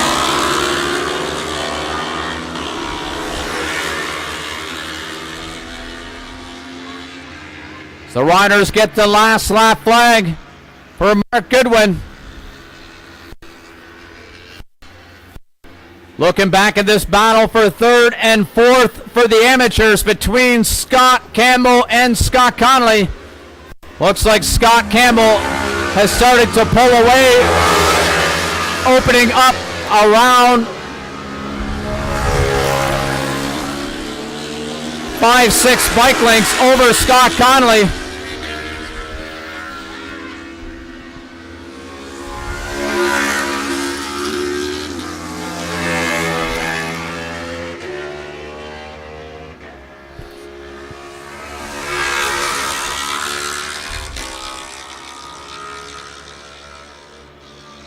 So now the battle is between William Martin, Jonathan Anderson, and Dwayne Finley.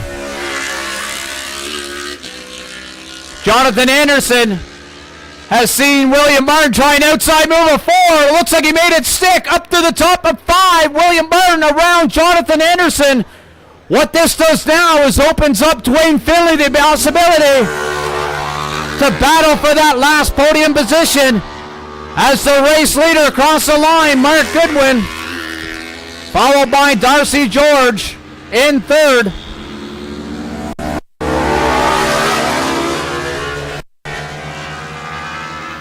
My eyes are on this battle.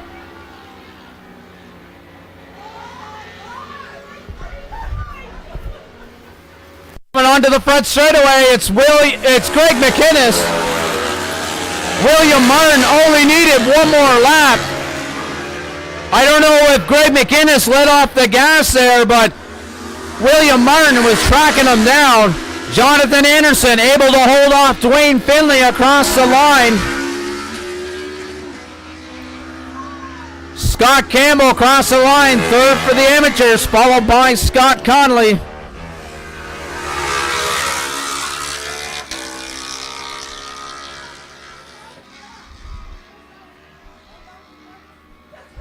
Attention in the paddock, attention in the paddock. 5-minute call for Sportsman. 5-minute call for Sportsman.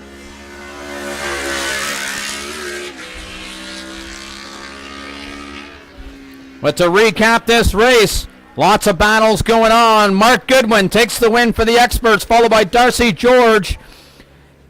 And then Jonathan Anderson. In fourth, Dwayne Finley.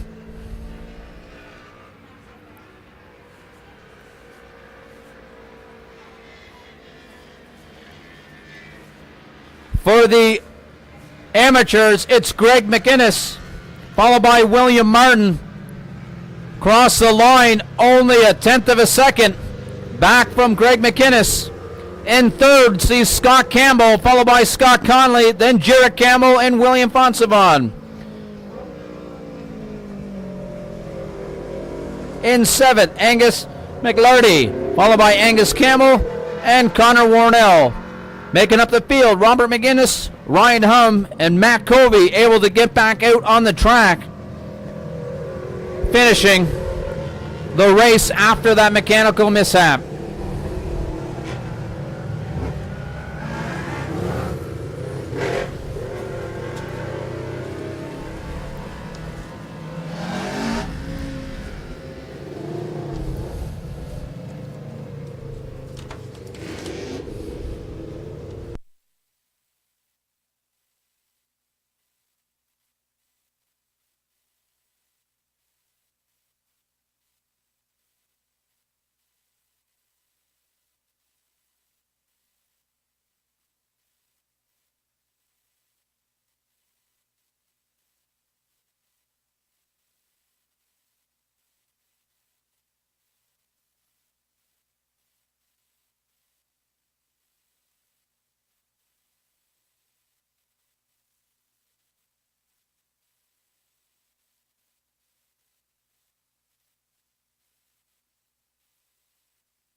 To keep things spicy, Blaze has opted to start in fourth.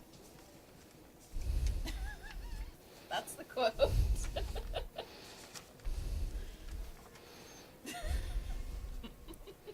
I love it.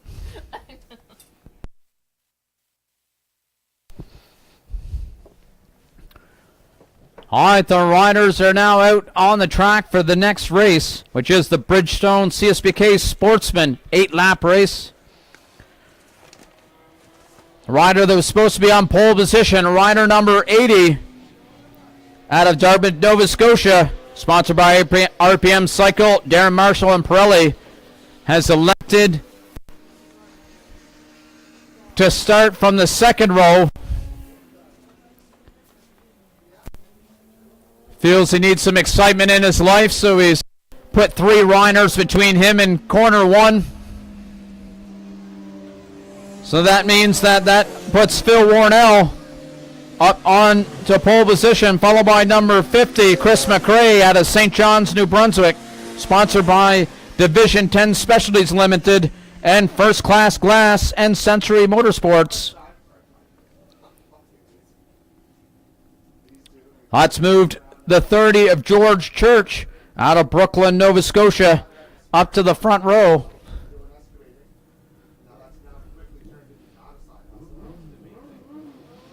Well, the word on the street was that Blaze was starting from the second row, but he's elected not to. He is on the front row. It is Blaze Fougier, followed by Phil Warnell, and then Chris McRae heading down into turn 1.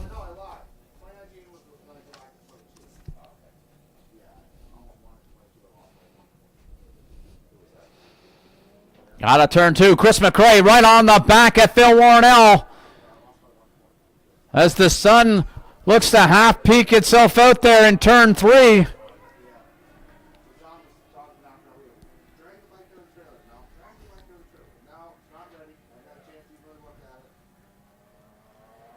Out of 4 over the top of 5. Blaze Fougier about a second ahead of Phil Warnell, who has only a tenth or so back to the third place rider of Chris McRae.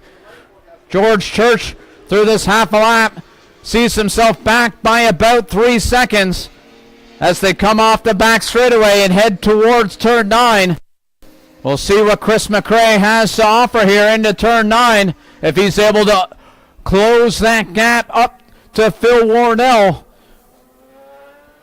who through these last couple of corners has opened up another tenth or so over that third place rider, has now come onto the front straightaway.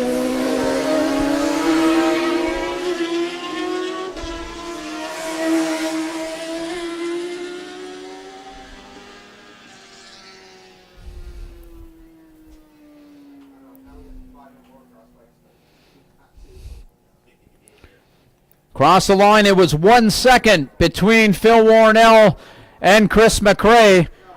But coming out of turn 2 up to 3, that definitely looks less than a second. The accordion effect here as you enter and exit corners. Across the line, Phil Warnell may have got a better drive through turn 11 onto the front straightaway.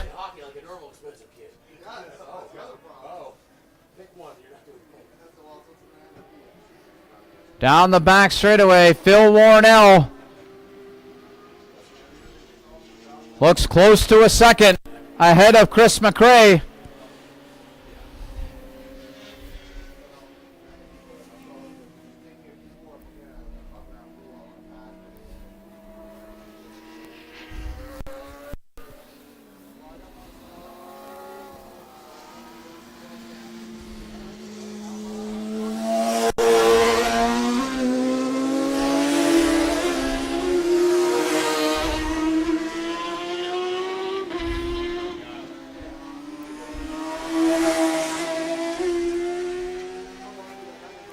Across the line, Phil Warnell able to extend that gap by another second. As now 2 seconds separate second and third. Blaze Fougier, the leader, 1 second faster than Phil Warnell. His gap is now 2.8 seconds.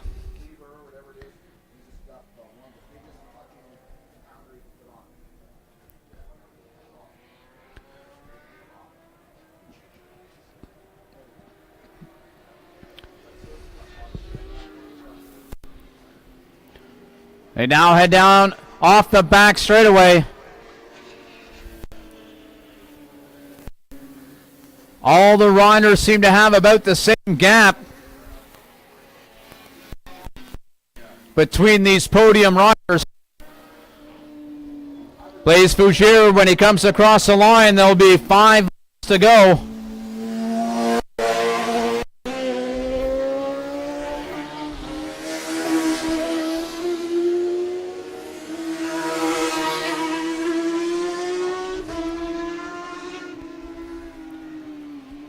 For any spectator information that may not know, the sponsor for this class being CSBK, in 10 days CSBK will be coming here to AMP. The national race usually held in July, now in June. It'll be interesting to see how the lap times are affected by a little bit cooler weather compared to the 30 plus and humidity in July. It'll be perfect racing here for the machinery. Machines like a cooler weather, so it'll be interesting to see if that affects any of the lap times here compared to last year here at AMP. Keep your eye on ticket venues. Pro Cycle being the place to go. Blaise Fougere crossing the line, gets the halfway marker.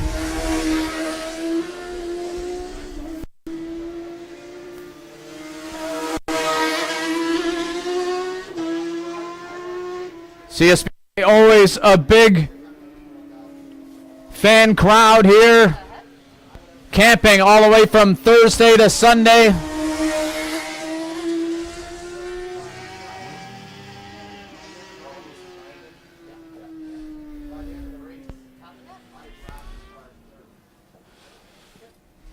Interesting to see Ben Young hopping from the BMW now with Honda.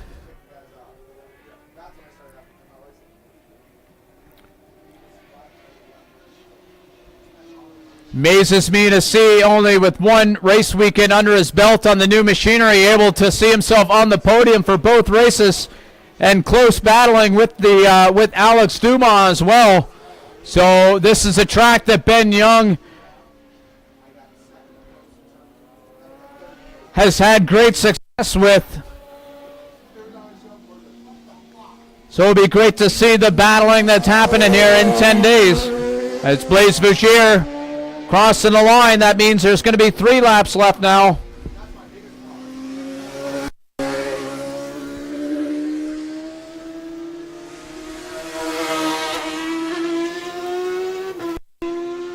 CSBK bringing the new twins class, which one of our local riders, Bailey Ives, is going to be riding an SV650 in. We got Gary McKinnon defending his championship on board his Kawasaki 400, sponsored by Lucas Oils.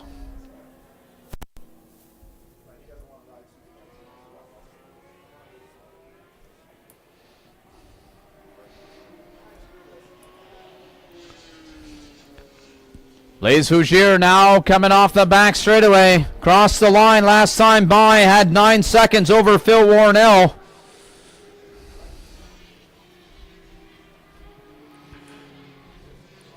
Staying consistent out there. Last time by into the 19s. Fastest lap at 18.9.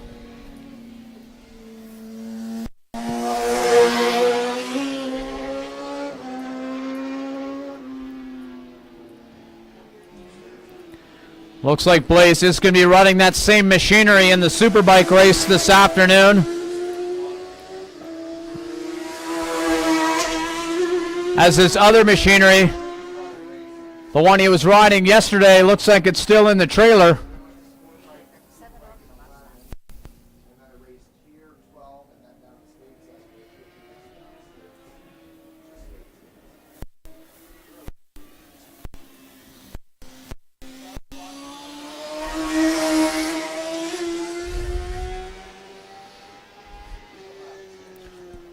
Fourth place rider George Church crossing the line. Down into the minute 24s. Excellent lap times out there for George Church. Mentioned before, hailing out of Brooklyn, Nova Scotia.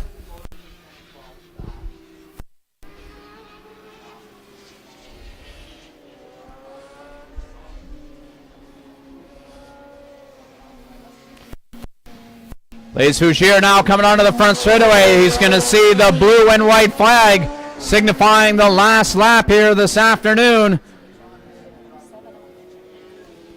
for the Bridgestone CSBK Sportsman first race of the season.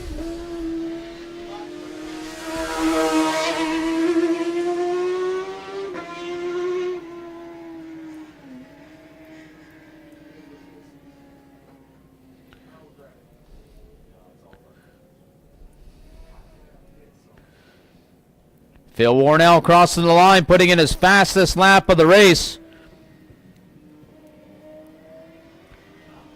Down to almost a minute 20 flat.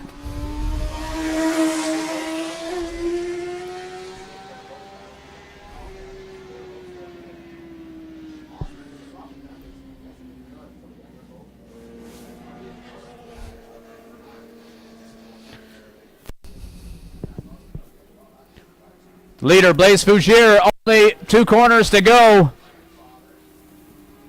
Now out of turn 9, heading towards turn 10. Now onto the front straightaway. Is Blaise Fougier taking the win. Now Phil Warnell making his way onto the front straightaway.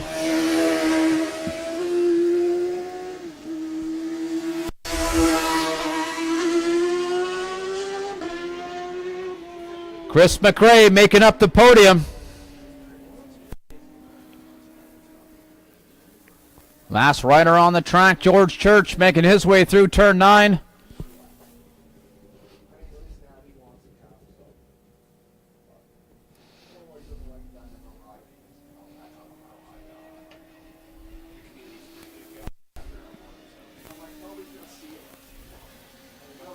And now on to the front straightaway.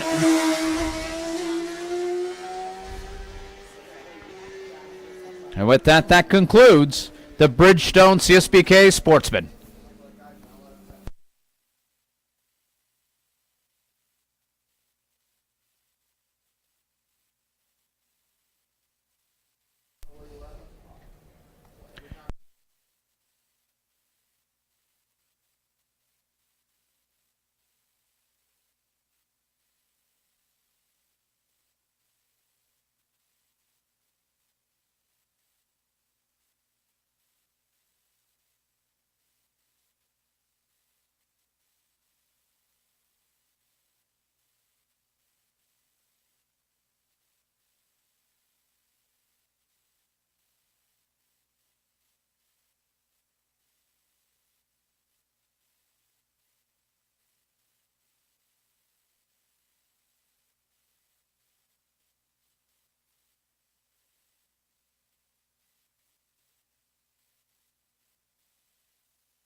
Just heads up, after this next race, there'll be a short marshal break.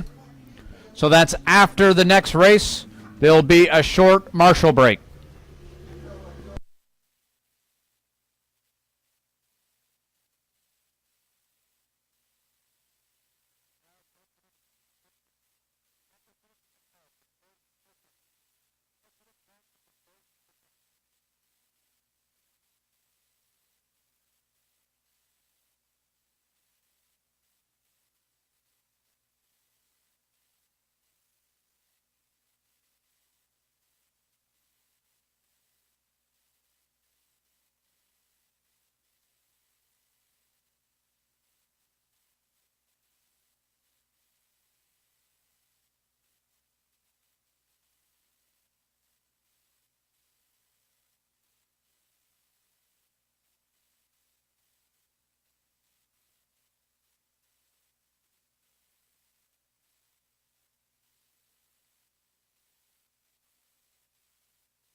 Riders now making their way down pit lane for the next race, which is the Pro Cycle Pro Sport Bike.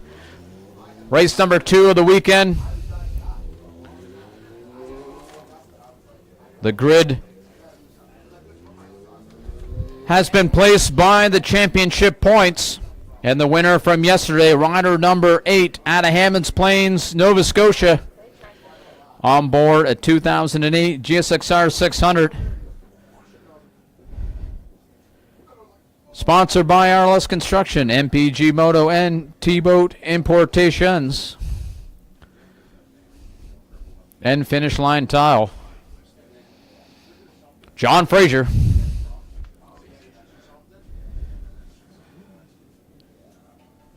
To his left, rider number 5, Mario Richard. And making up the front row, rider number 52, Brad Bork. Second row sees number 41, Crodus Roberts, followed by the 50 out of St. John's, New Brunswick. Sponsored by Division 10 Specialties Limited, First Class Glass and Sensory Motorsports, Chris McRae. Third row sees rider number 196 of Kristen Whitehead and the 113 out of Greenwood, Nova Scotia, on board a Yamaha R6 2019, sponsored by the world-renowned Badek facility, Hell Canada, Second Chance Automotive, and Mark and his Ostrich Woodworking, Fernando Bianco.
Riders now in the starters' orders.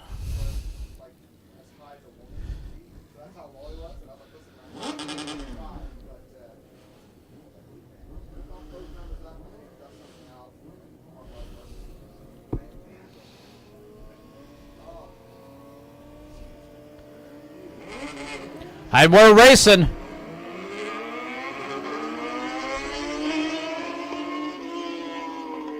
Looks like it's John Fraser, followed by Brad Bork.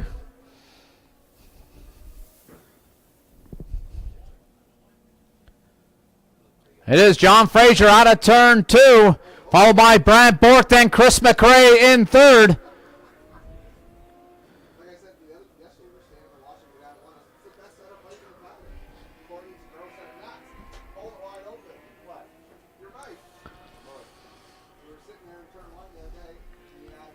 Out of 4 over the top of 5, about a second and a half is the gap now between John Fraser and Brad Bork heading down the back straightaway. So quickly this battle is turning into second, third, and fourth. As Mario Richard goes up the inside, but it looked like he almost lost the front end in the middle of turn 7, able to hold it off. Now coming through turn 9, Mario Richard sets sail for Brad Bork. Rider in second as they come on to the front straightaway.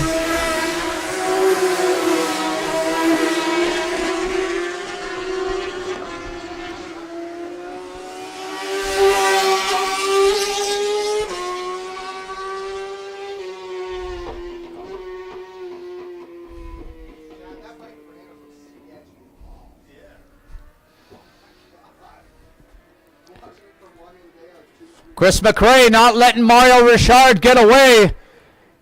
A bike length separates the two for the last podium position. Looks like they're closing in on Brad Bork as well, who is about 5-6 bike lengths up the road. So they now head on to the back. John Fraser across the line, opened up the gap. It shows 1.3 seconds, but it looks a little bit more. But coming through 7, Brad Bork was able to close in a bit on John Fraser. John Fraser definitely taking more of a conservative approach to this race this afternoon. Very calculated race so far by John Fraser coming on to the front straightaway.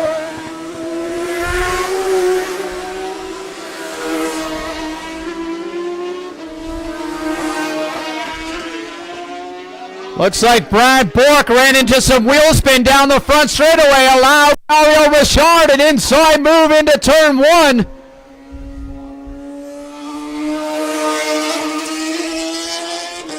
It is Mario Richard. Both those riders pulling away from Chris McRae. We'll see what happens here now between Fraser and Mario to see if this gap comes down or starts to increase as the laps tick away here. Right now over the top of 5. Looks to be about 2.5 seconds.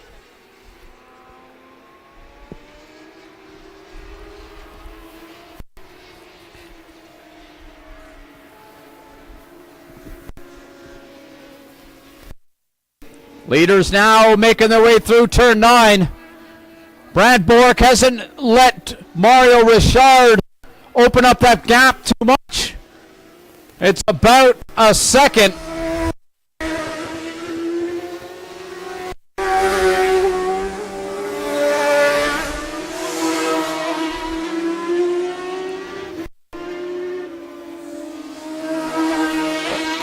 Cross the line, that is lap 3 of the 10-lap race, so we still have 7 laps to go here.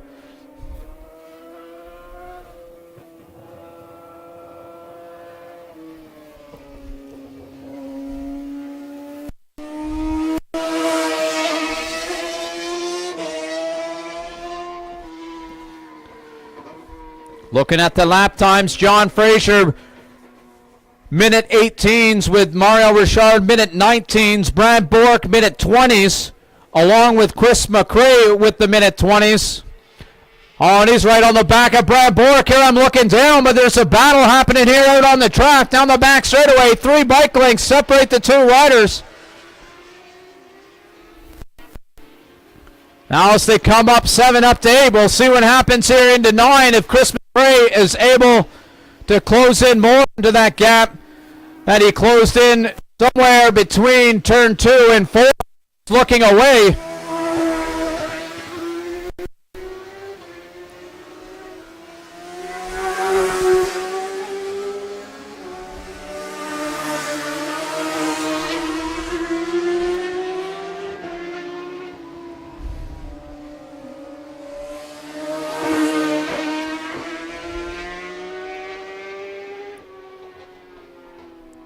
Both the riders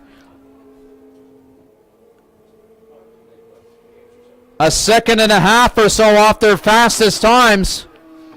It looks like it's turn 1 and 2 that Chris McRae has down, even turn 3, really closing in on Brad Bork through that section of the track. Now through turn 4, it's only 2 bike lengths between the two. It seems to be from this point over the top of 5 down the back straightaway that Brad Bork was able to pull away from Chris McRae. Definitely between halfway through the back straightaway, Brad Bork opens up about 3 bike lengths. And again over the top of 7 to 8, he's opened up maybe 1 or 2 more.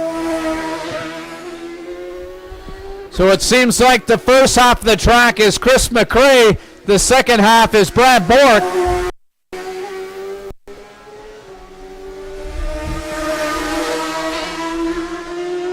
Riders cross the line. They get the halfway marker. 5 laps left to go.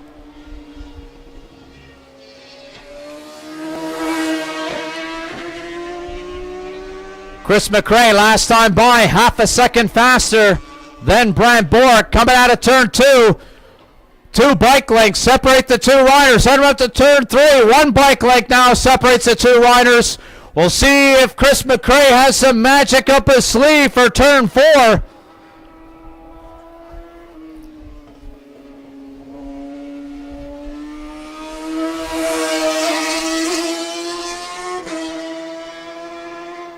Single file around 4 and 5 onto the back straightaway. Right around here is where Brad Bork seems to pull away from Chris McRae, and he has again. It seems to be the shift from left to right down the back straightaway. I don't know if Chris McRae he lets off the gas or what, but Brad Bork clearly pulled away. But now into the entrance to 9. Chris McRae able to close in again on Brad Bork.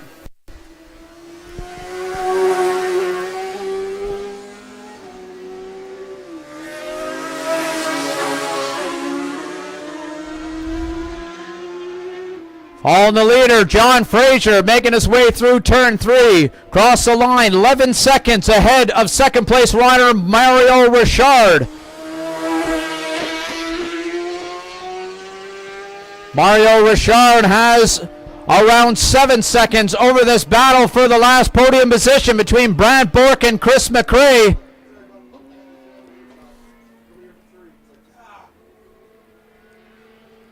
As they now make their way through 4. A couple of bike lengths. Chris McRae maybe planning his move, seeing where,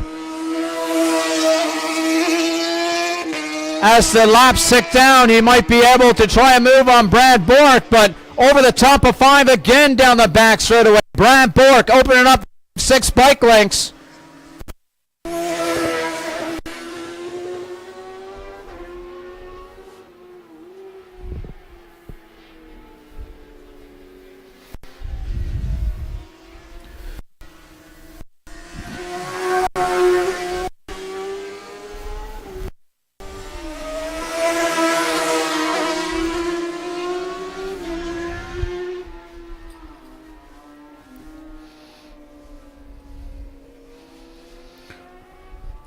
Almost identical lap times across start finish between Brad Bork and Chris McRae. Brad Bork this time though, coming out of turn 2, seems to have a couple of extra bike lengths. We'll see if Chris McRae is able to respond. He's got a better drive out of 3 up to 4. It was 5 or so bike lengths, now down to 3. As they make their way to the back straightaway. It is potentially the drive over the top of 5 that just cascades down the back straightaway for Brad Bork. As time and time again, Brad Bork,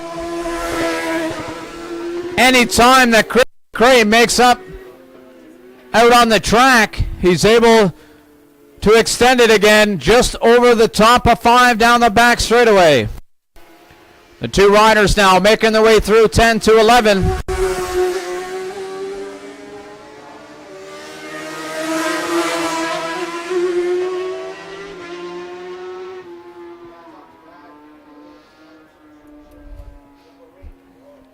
It looked like they were slowly closing in on Mario Richard, and looking at the lap times, they were half a second faster than Mario Richard. Oh, Chris McRae's got the inside of Brad Bork in turn 3. Thanks to Kelsey up here in the tower. I was staring down looking at the towers, and she's like, excuse me, there's things happening. Now over the top of 5.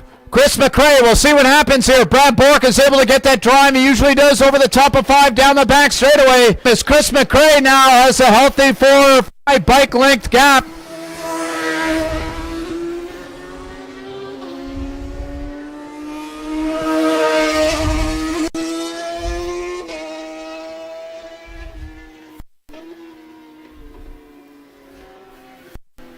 The leader, John Fraser, crossing the line, getting the last lap flag, followed by Mario Richard. Mario Richard. Mario down to the minute 20s. The two competitors, at least Chris McRae, a little faster than Mario Richard last time by. But Mario Richard has a 5-second gap back to Chris McRae. Now there's only 7 corners to go. Only 3 for the leader, John Fraser, as he comes through turn 9 now.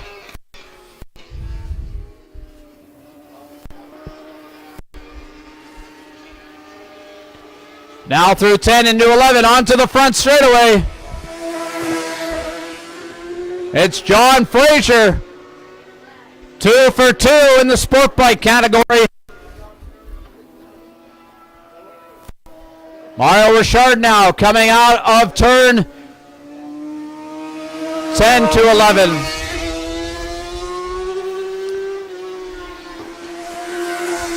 On to the front straightaway.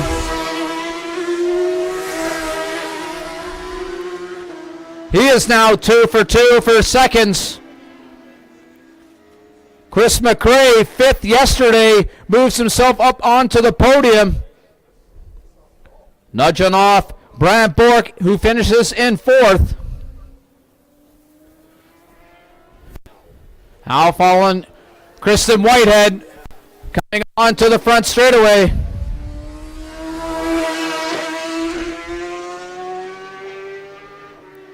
Coming across the line in 5th. And making up the field, rider number 113, Fernando Bianco, finishing in 6th.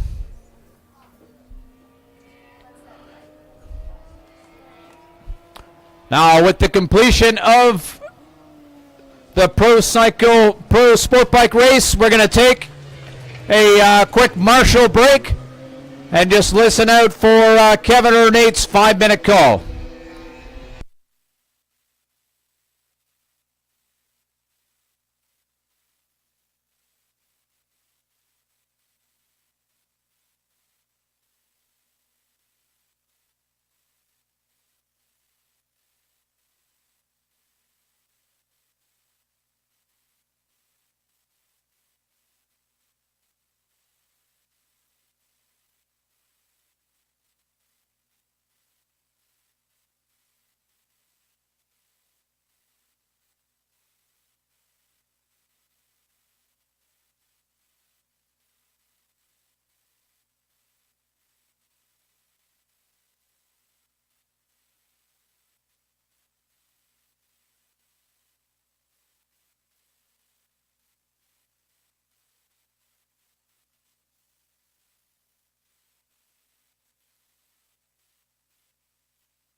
Riders are now in pit lane ready for the next race, which is the Good Robot Brewing Company Amateur Sport Bike 10-lap race. The grid made from the points made from the race yesterday. Pole sitter 118 Keegan Campbell packed up there, had to leave yesterday. So that leaves that spot vacant. To his left is the 37 of Andy Hutchinson, followed by the 40 of Michael Scott. The second row sees the 149 of Morgan Taylor, and the 68 out of Sambro Head, Paul Clark.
Yesterday we seen a battle between Michael Scott, Andy Hutchinson, and Keegan Campbell.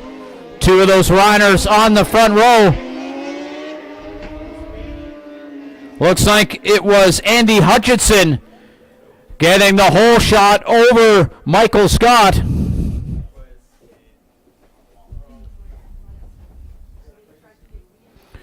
But it is a loss for words because Andy Hutchinson made it through the corner. I didn't see any other bikes coming, but all of them are there. But he's opened up about 3 seconds already just in that one corner. So not sure what happened down there in turn 2, but Andy Hutchinson has already opened up around 3 seconds over Michael Scott in second as they now come over the top of the hill down to the back straightaway.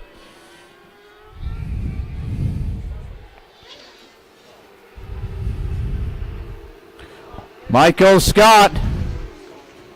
Taylor up the inside of Michael Scott. Heading up towards turn 9.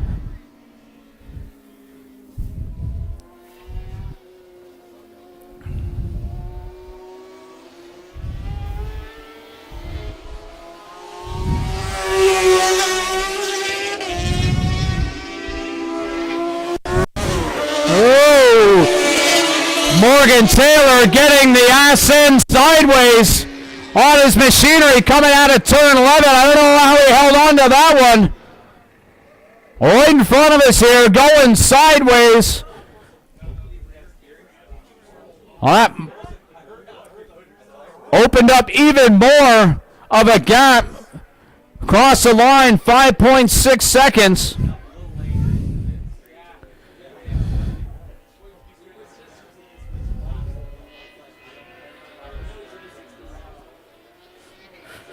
Randy Arsenal able to get around Michael Scott as well. As they now come onto the back straightaway. Morgan Taylor, Randy Arsenal almost going side by side down the back straightaway, but off the gas there, allowing Morgan Taylor to hold on to that second place position.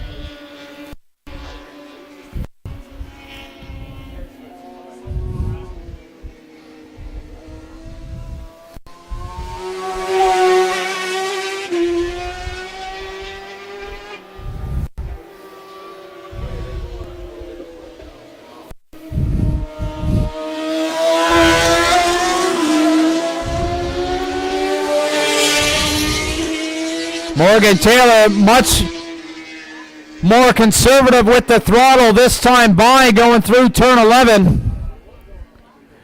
The rain definitely makes you a smoother rider because you can't chop the throttle here or grab onto the brakes hard in the rain. So definitely learning the ropes here. Morgan Taylor quickly as he makes his way through turn 3. Randy Arsenal 3 bike lengths back. Michael Taylor falling off the back of this battle for the podium.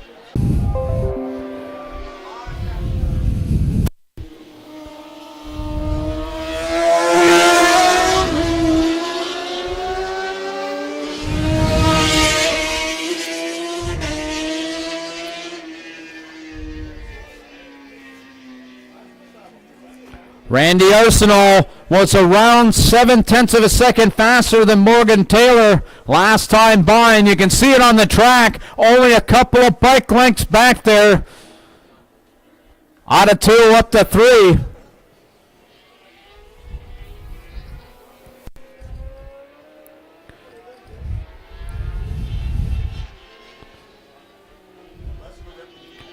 Now as they make their way through turn 4, Morgan Taylor able to open it up to around 5-6 bike lengths.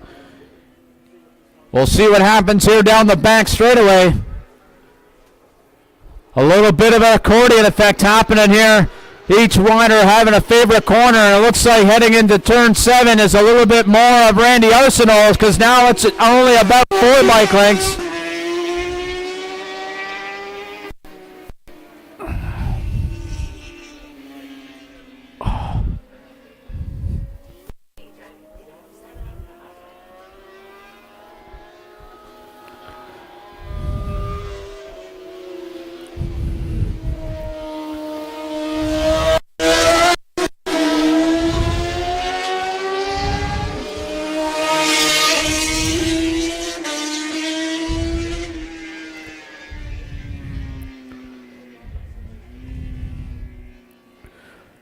Michael Scott starting to pick up the pace down into the 26s. Only 0.2 of a second slower than Randy Arsenal. We'll see what happens here with Michael Scott if he's able to find a couple of seconds in the lap times here, because that will put him right on the back of this battle before the end of the race. As the leader, Andy Hutchinson's coming through turn 9 here now. When he crosses the line this time by, he'll get the halfway marker.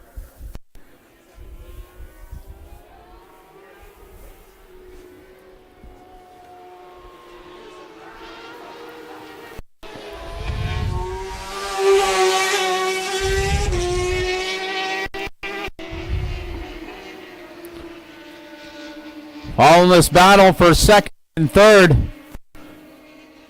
At the moment, it seems like they're happy where they're sitting, having a gap of 5 seconds.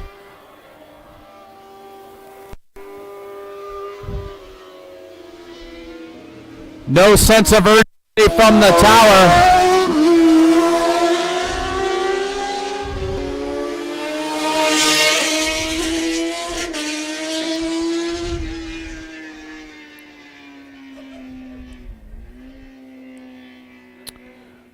Michael Scott pulling off the exact same lap time as Randy Arsenal.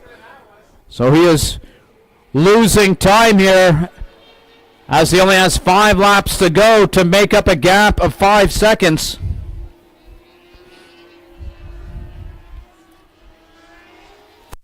What he's going to want to hope is those riders ahead of him start battling it out for that position.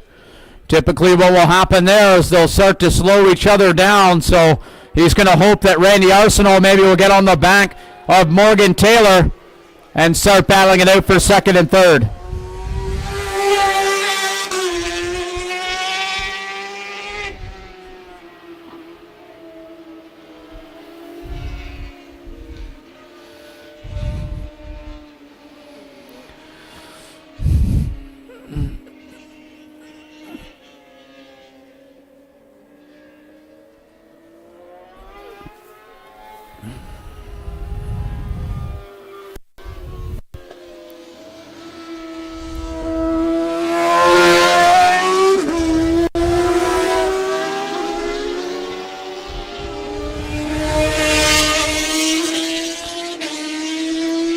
Randy Arsenault looked like he had to let off the gas there a bit going down the front straightaway.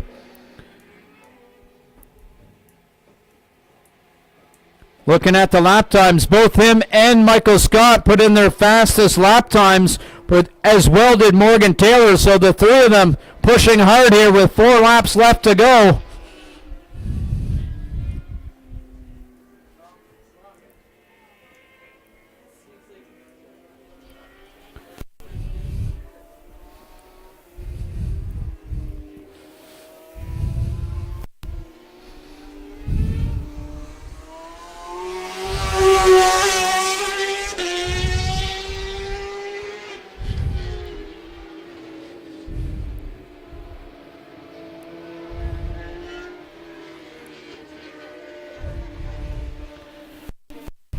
Leader crossing the line, signifying 3 laps left to go.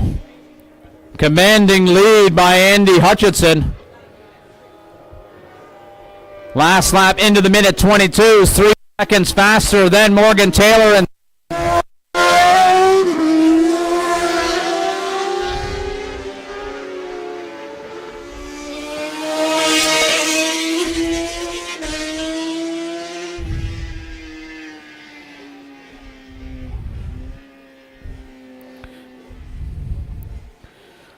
Morgan Taylor and Randy Arsenault both down into the minute 24s.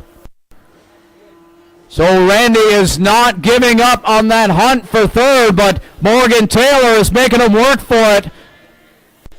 Both the riders finding an extra second off their previous fastest laps.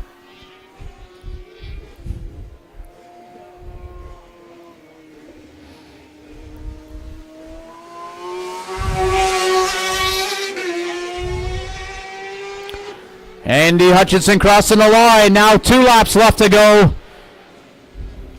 in this Good Robot Brewing Company amateur sport bike of the weekend.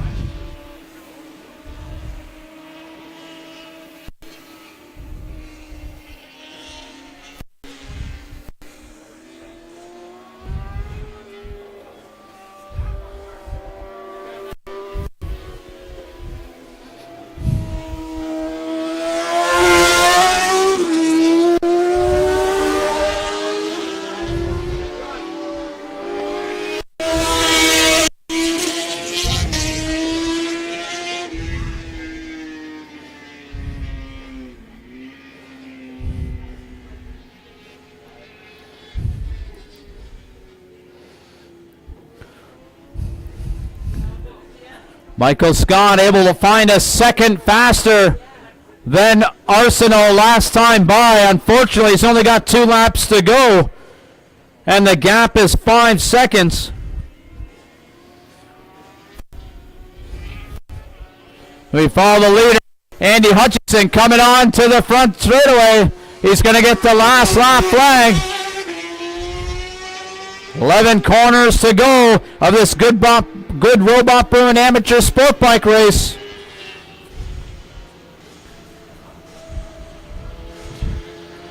Michael Taylor, I don't know, he's just finding another gear here. I think only 2 seconds back now from Taylor or Randy Arsenault. So we're going to turn 9. He may be a second back now.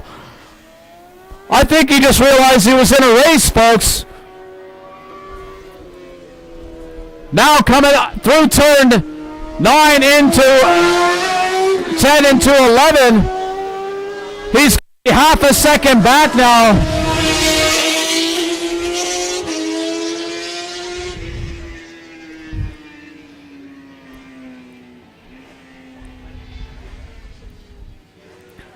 Across the line, he was a minute 124, 3.7 seconds faster than Randy Arsenal last time by. He is right on the back of Randy Arsenal coming out of turn 3. Looks like he's in inside move into turn 3. He's taking over that last podium position. I don't think Randy Arsenal knew that he was that close. But the leader crossing the line, Andy Hutchinson, taking the win of the Good Robot Brewing Company Amateur Sport Bike. Now down the back straightaway, Michael Scott. But the combination of his fastest lap of the race and Randy Arsenal somehow maybe running into some kind of trouble out there down into the minute 27s sees Michael Scott on that last podium position.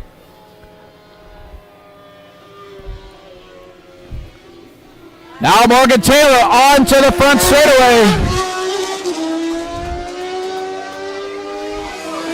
Finishing second, followed by Michael Scott in third, Randy Arsenal in fourth. Michael Scott putting in his fastest lap of the race, a 1:23.5 on the last lap.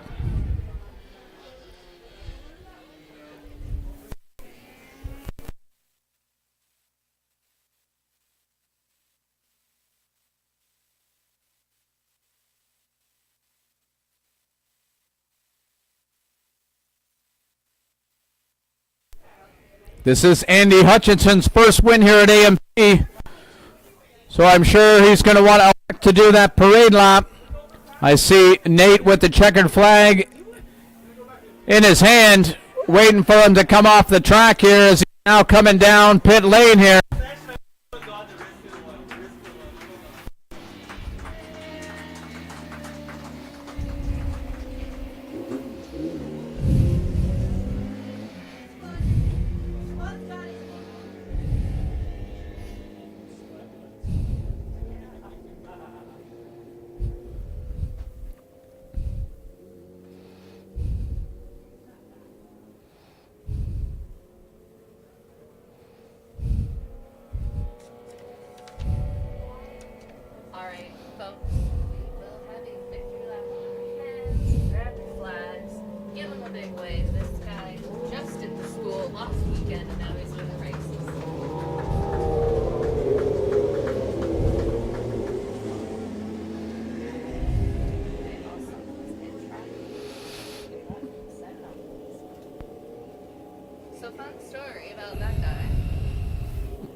Up next, we have the THB Safety Consultants Limited Thunder 8-lap race. On pole position, rider number 34 out of Halifax, Nova Scotia. Sponsored by Rally Motoplex and Flexiglass Bodywork. Mark Goodwin. To his left, out of Dartmouth, Nova Scotia, sponsored by Miller Time Racing, Darcy George. And making up the front row, another rider out of Dartmouth, Nova Scotia, sponsored by HFX Decals, William Fonsavon. On to the second row, rider number 66, Matt Covey.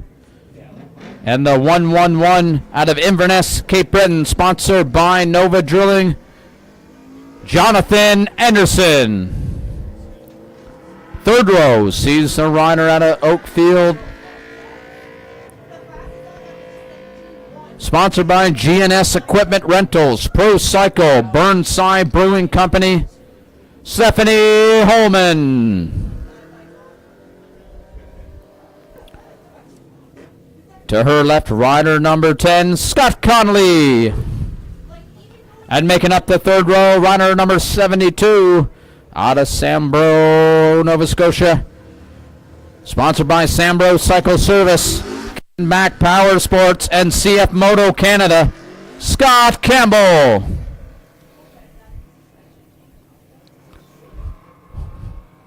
On the fourth row, rider number 78, Jason Rideout. The fifth row sees rider number 195, Angus Campbell. Out of Orangedale, sponsored by Good Robot Brewing, Jazz Cabbage, Dee Dee's Ice Cream, and the Float Center. On board his 2019 Kawasaki Ninja 400. To his left, rider number 86, Michael Brunt. Followed by the 73 out of Halifax, Nova Scotia.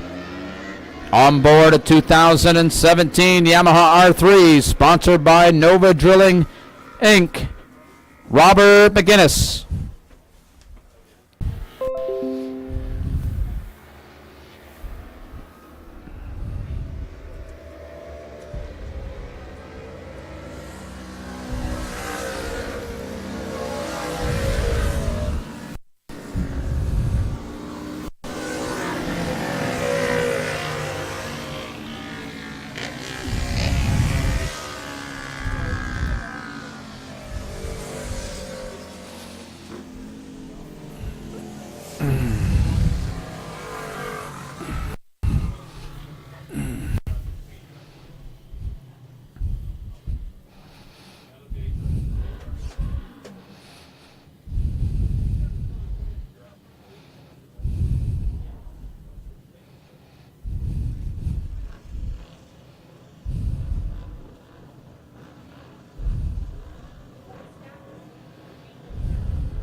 And we're racing.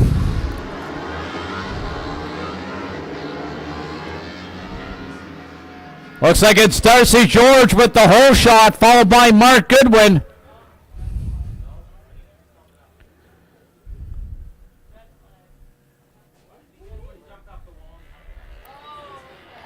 It is Darcy George, Mark Goodwin. William Fonsavon in third.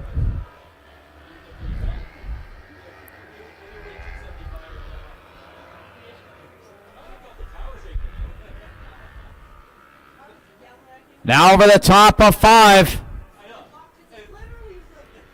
The three riders breaking away from the fourth rider, which is Scott Connolly. Fifth place, Mark Goodwin. While he's looking around, got around Darcy George. Darcy George looking up the inside move. Just not close enough, and Mark Goodwin shuts the door into turn 1. These two battled it out in the lightweight 400 category earlier this afternoon.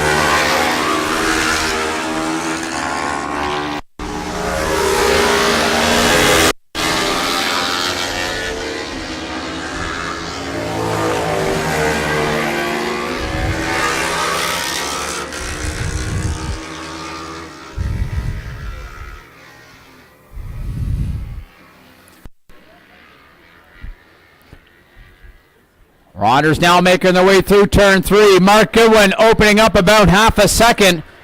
Rider on the move, though, is William Fonsavon, who's now right on the back of Darcy George through turn 4. Couple of bike lengths separating the two riders. Darcy George getting a great drive over the top of 5, opens it back up to 5-6 bike lengths. But down the back straightaway,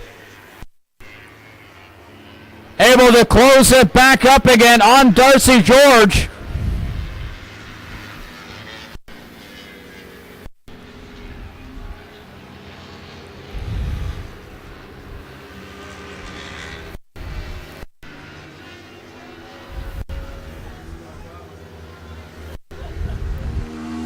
Now coming onto the front straightaway.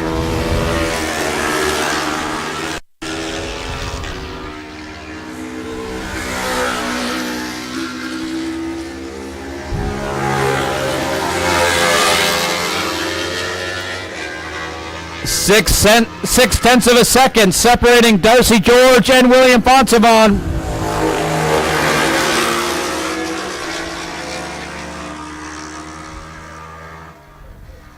Great battle happening for 5th, 6th, and 7th between Jonathan Anderson, Scott Connolly, and Stephanie Holman. Cross the line, only a second separating the 3 riders.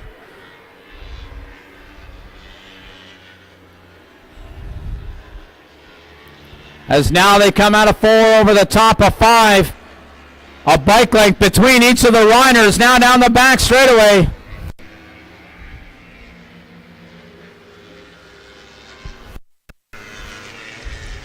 Single file through turn 7. Jonathan Anderson, it's looking like he's taking a little move here into turn 9. Going up the inside, let off.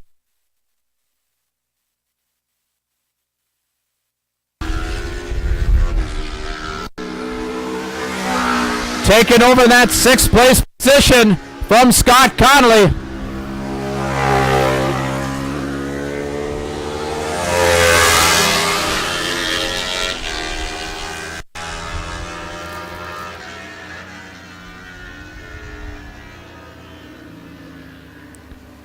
Down into turn 1, it looked like Stephanie Holman was getting close to Scott Connolly. Maybe she'll try an inside move into turn 2.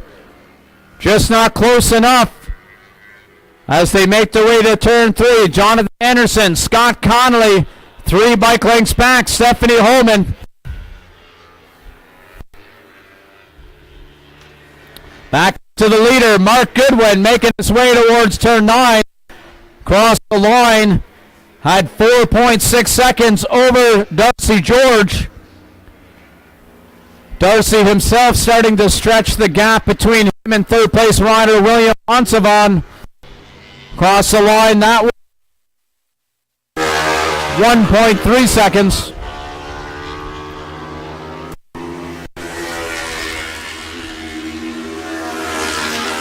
Riders getting the halfway marker. 4 of 8 laps complete.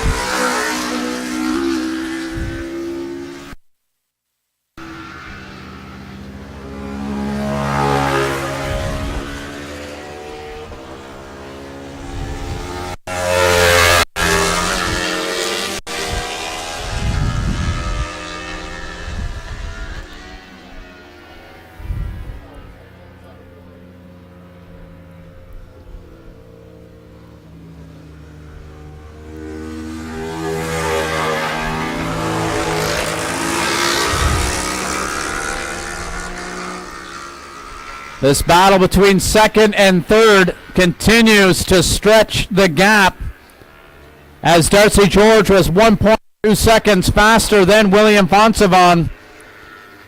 So with 3 laps to go when they cross the line next time by, that means William is going to have to try to find half a second or more per lap.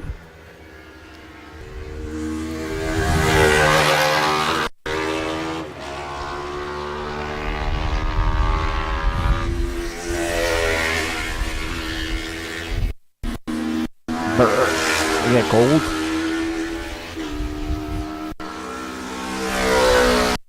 The battle we were following earlier between Jonathan Anderson, Scott Conley, and Stephanie Holman.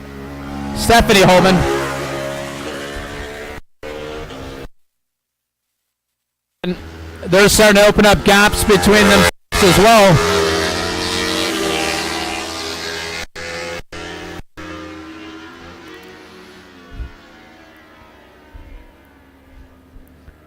So with 3 laps to go, running through the order, it is Mark Goodwin, followed by Darcy George and William Fonsavan. Matt Covey in 4th, followed by Scott Campbell in 5th. Jonathan Anderson, followed by Scott Conley. Stephanie Holman in 8th. Robert McGinnis in 9th. Michael Brunt in 10th. Making up the field, Angus Campbell in 11th. Turn 3's got a lap and about a half to go.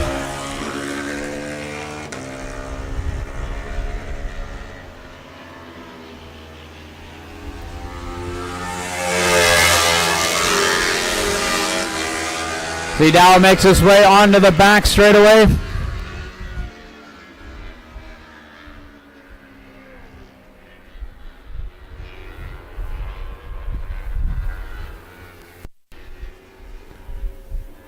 Now turning up turn 7, turn 8.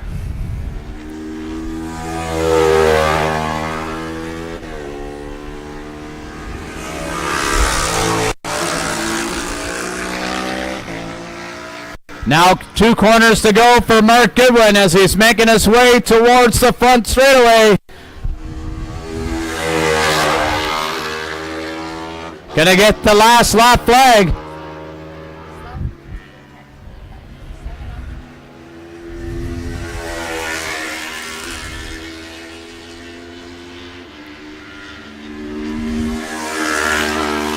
As I was following the leader, Stephanie Holman was able to track down Scott Conley down the back straightaway.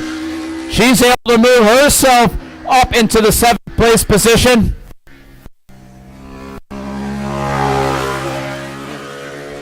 Jonathan Anderson is about half a second up the road from her, so we'll see if she's able to track him down.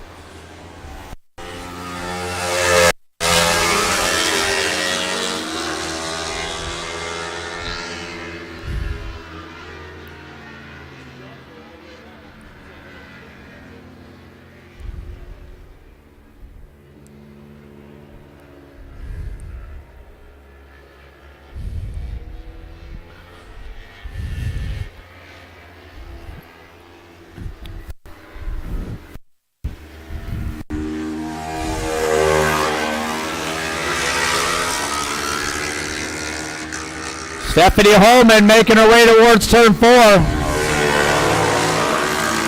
About 5 bike lengths back as Mark Goodwin crossed the line, capturing the win of the THB Safety Consultant Lightweight Thunder, or Limited Thunder. Followed by Darcy George. Well, what I want to watch here, as William Fonsavan crossed the line, it is this battle between Jonathan Anderson and Stephanie coming into turn 9. She's looking on the inside.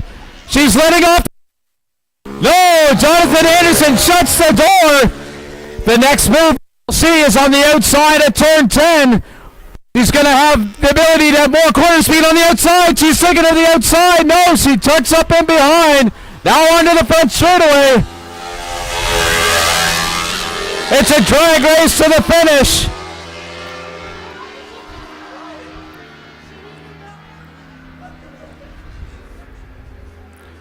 Jonathan Anderson by 600ths of a second across the line, able to hold off the hard charging Stephanie Holman.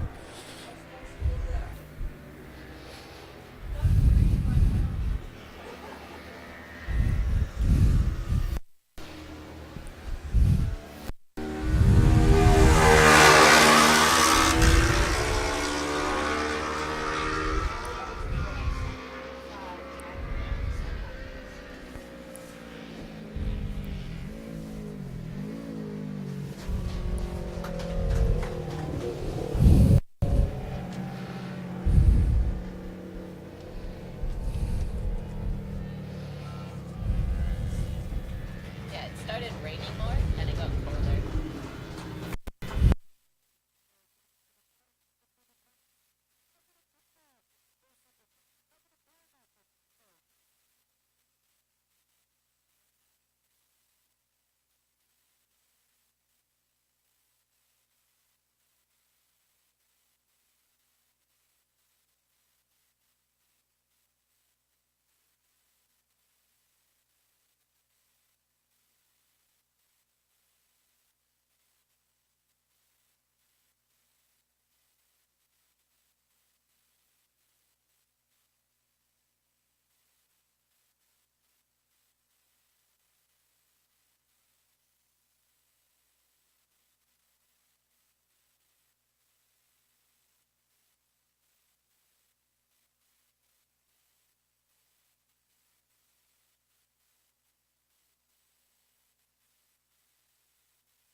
Bikes are now out on the track for the second last race of the evening.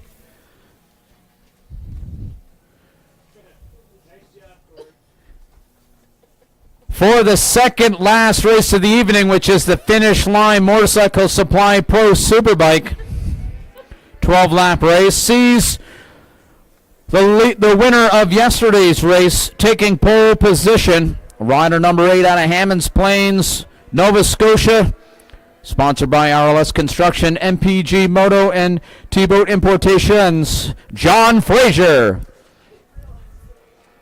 To his left is going to be rider number 80 out of Dartmouth, Nova Scotia, sponsored by RPM Cycle, Darren Marshall, and Pirelli, Blaise Bougier.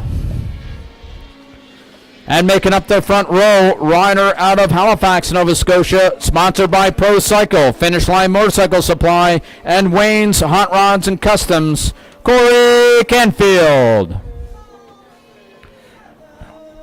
On to the second row, rider number 50 out of St. John, New Brunswick, sponsored by Division 10 Specialties Limited, First Class, and Century Motorsports. Rider number 50, Chris McRae. Making up the second row, rider number 41, Curtis Roberts. On the third row, rider number 67 out of Stewiacke, Nova Scotia, sponsored by himself, Tim Storr. Making up the third row in the field, rider number 113, Fernando Bianco out of Greenwood, Nova Scotia, sponsored by world-renowned Badek Facility, Hell Canada, Second Chance Automotive, and Mark and his Ostrich Woodworking. And we're racing.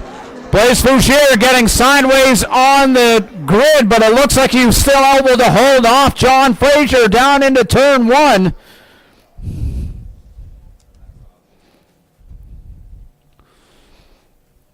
Out of turn 2, it is Blaise Bougier, followed by John Frazier.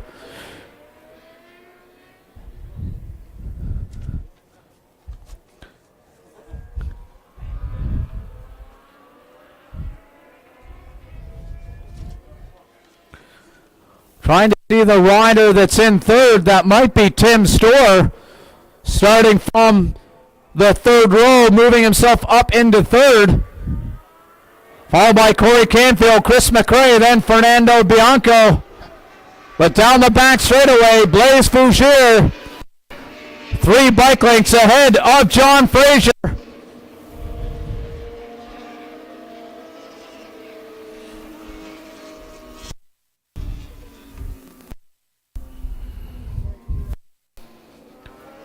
Now making the way through 10 up to 11. Still 3 bike lengths ahead is Blaise Bougier.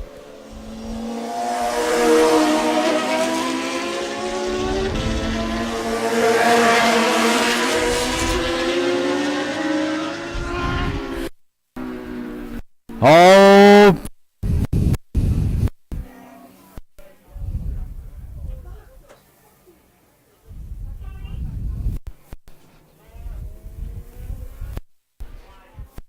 Just had a rider go down there, so we're just going to have to take a break. We'll be right back.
All right, we had a rider go down in turn 11. The rider is up, helmet off, walking towards the rescue vehicle. Great to hear, great to see.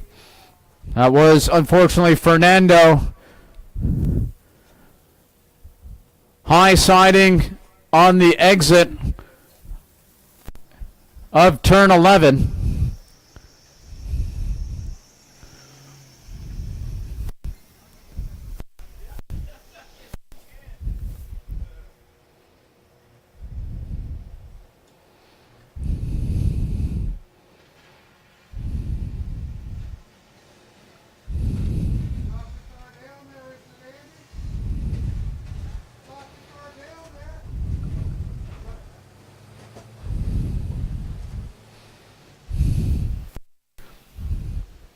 Rescue vehicles now making off the track. So we'll just have to wait for the signal from Nate when the 5-minute call will go out for the restart.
Bikes are now heading back out onto the track for the finish line. Motorcycle Supply Pro Superbike restart. This time it's going to be 10 laps though instead of 12 with the original grid positions, which sees John Fraser on pole position, followed by Blaise Fougier and Corey Canfield.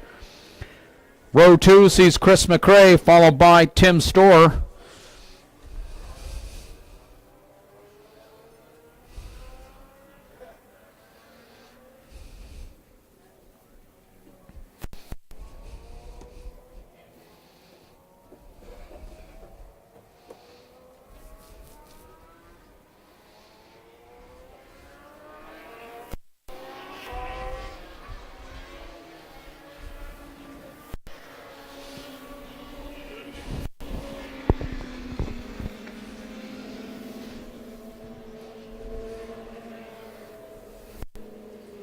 Some dark clouds start to move in here over the top of 4.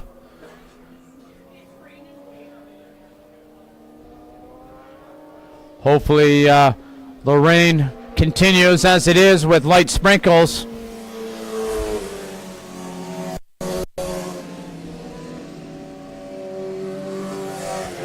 Bikes now making their way up to their grid position, so we're just moments away from this restart.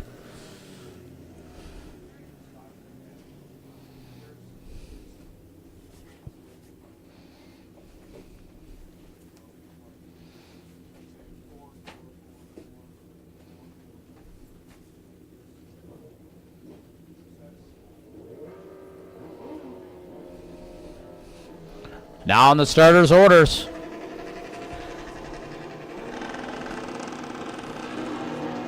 And we're off. Looks like John Fraser got a much better start this time.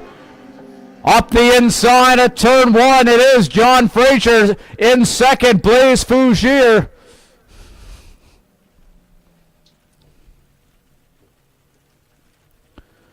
Out of turn 2. About half a second or more now. John opening up that gap back to Blaise Fougier. Corey Canfield moving up to third, followed by Tim Storr. That's actually Chris McRae in fourth, followed by Tim Storr in fifth.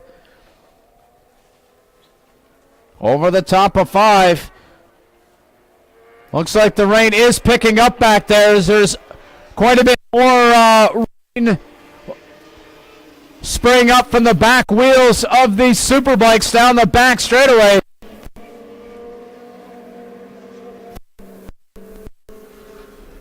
So they now head into turn 9. The battle looks to be shaping up between Corey Canfield and Chris McRae.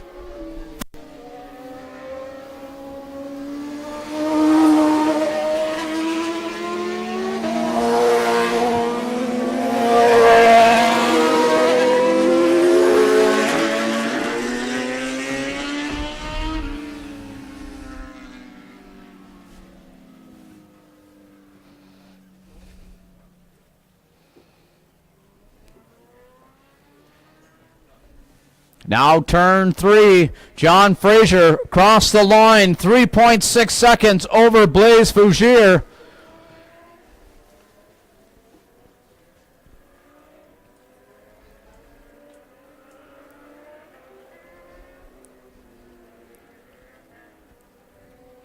Blaise Fougier has about 2 seconds.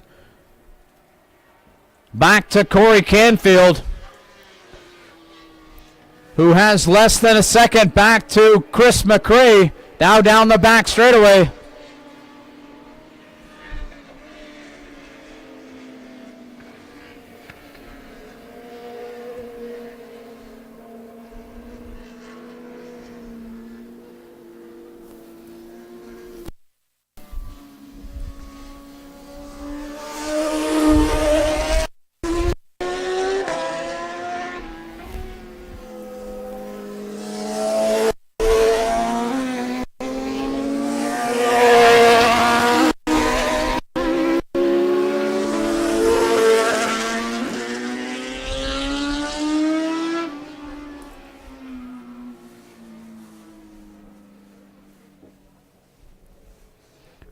Canfield just slightly faster than Chris McRae.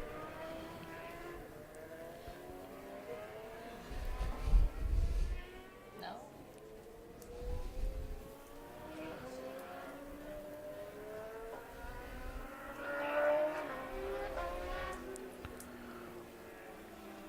But through three, now four. Chris McRae not letting Corey Canfield get away. Now over the top of five. Pushing hard down the back straightaway. It looked like he's made up about half a second through those few corners. Now heading into turn 7. It's about 4 bike lengths between Corey Canfield and Chris McRae.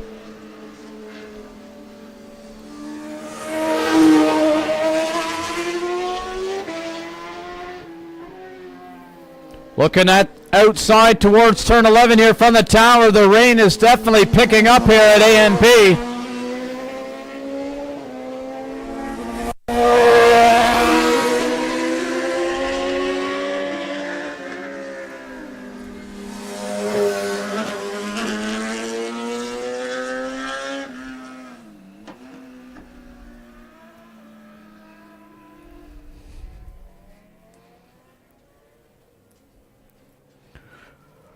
Chris McRae 0.4 of a second faster than Corey Canfield last time by.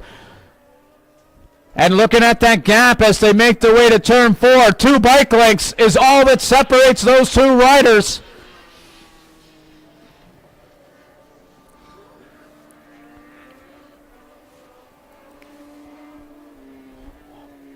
Now they make their way onto the back straightaway. We'll see what kind of drive the riders get as they make their way down towards turn 7. Chris McRae had fancied a look up the inside of 7. Nowhere close enough. Might be just taking a trial run, taking an inside move there in 7. As he's about 4 bike lengths back now as they come out of 9 up towards turn 10.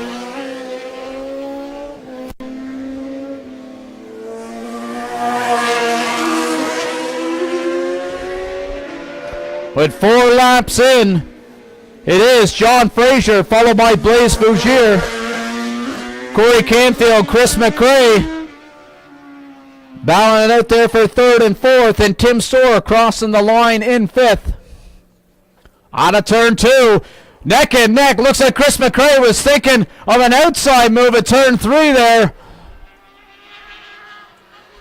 Elected to tuck up in behind Corey Canfield, now making their way to turn 4. A bike length and a half back.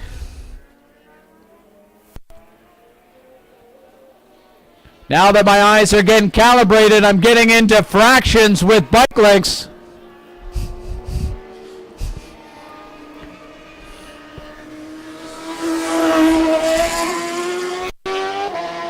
Off the back straightaway. Corey Canfield got a better drive coming up 7 up to 8. But it's under braking into 9 that Chris McRae was able to close that gap back up again. And again on the exit of 9. So it seems like Corey Canfield is better at getting the power out of the corner.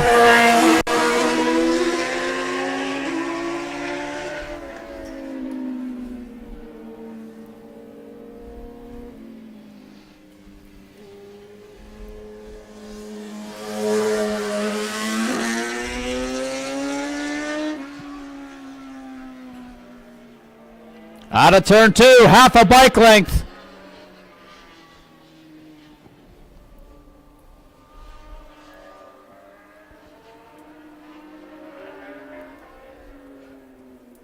Chris McRae got a better drive out of turn 3 there. Didn't allow Corey Canfield to get away at all. Now through the top of 5. Chris McRae took a wider line to the entry of 5. Definitely helping him get to the power down the back straightaway as he's side by side with Corey Canfield into turn 7. Corey Canfield had to let off the gas, allow Chris McRae to take over that last podium position as they now make their way through turn 9.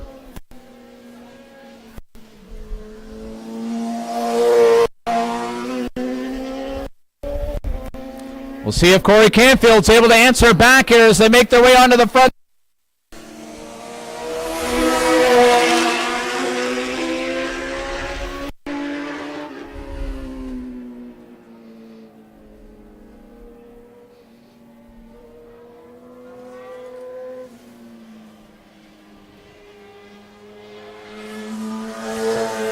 Chris McRae putting in his fastest lap of the race. On his way onto that third place. And he's starting to pull a gap there. Out of 3 up to 4. Looks like it's already up to a second. We'll see what happens here over the top of 5. Down the back straightaway.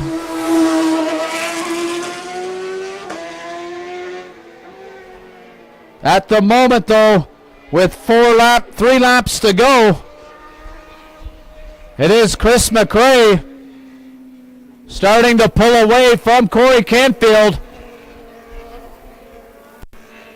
Second place rider, Blaise Fougier, pulling onto the front straightaway. He sees himself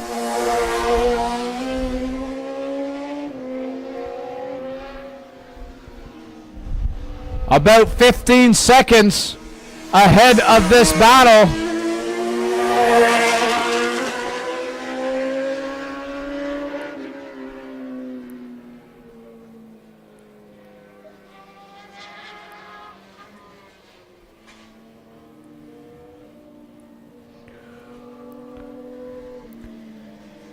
Now that he's around Corey Canfield, Chris McRae has put in his fastest lap of the race down to the low minute 20s. Running the same lap times as Blaise Fougier.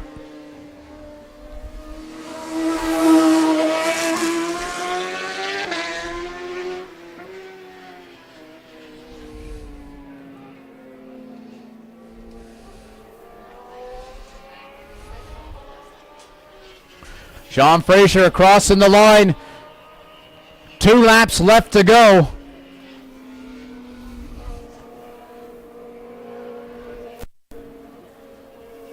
Has about half a track lead over Blaise Fougier.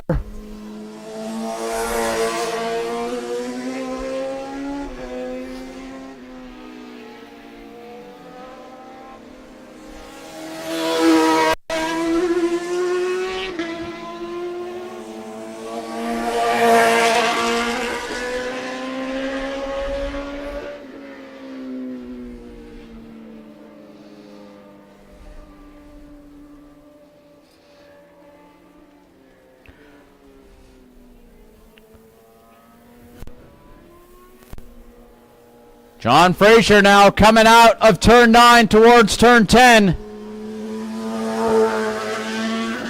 Coming onto the front straightaway. He's going to get the last lap flag.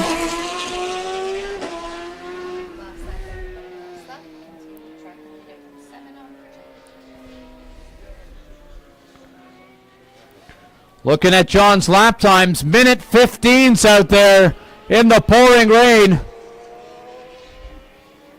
Pushing it hard, even though he has about 30 seconds of a gap. Continues to push hard to understand that machinery in preparation for the CSBK round, which is going to be in 2 weeks.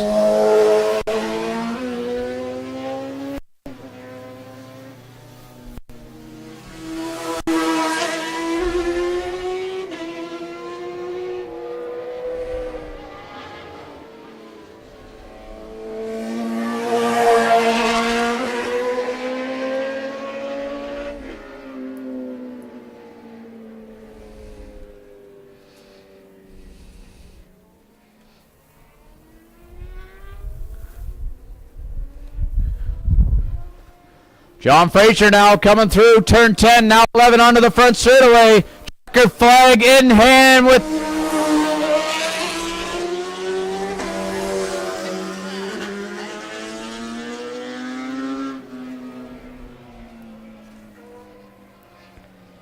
John Fraser 4 for 4 in his races this weekend.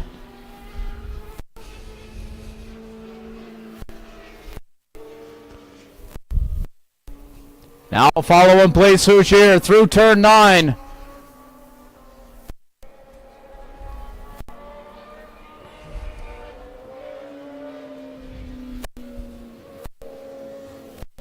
Now onto the front straightaway. Blaise Fougere coming in for his second place of the weekend. Followed by Chris McRae in third.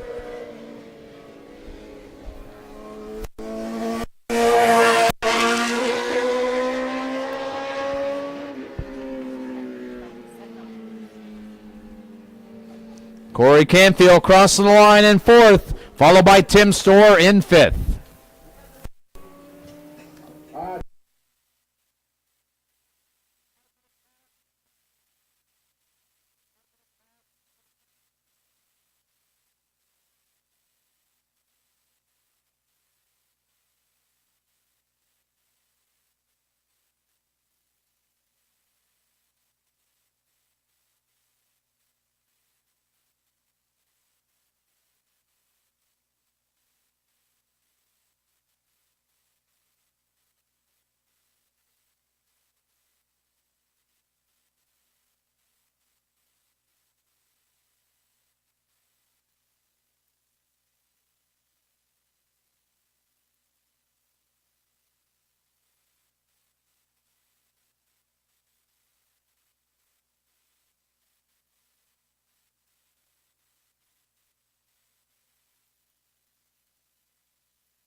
Bikes are now on track for the last race of this afternoon and weekend, which is the Albums Plumbing and Heating Amateur Superbike of the weekend.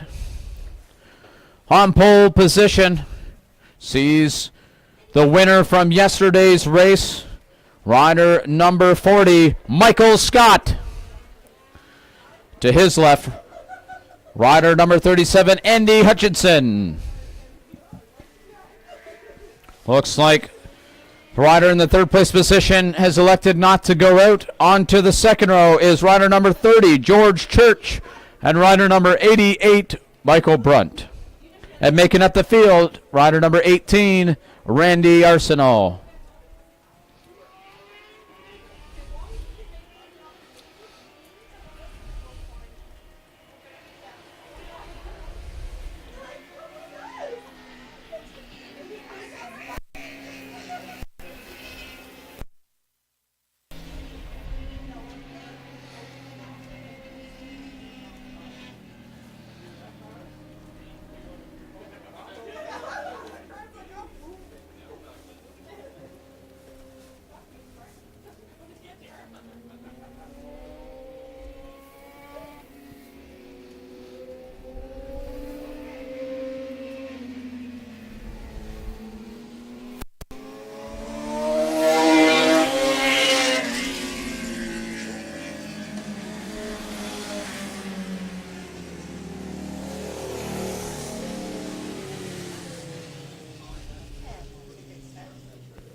And we're racing.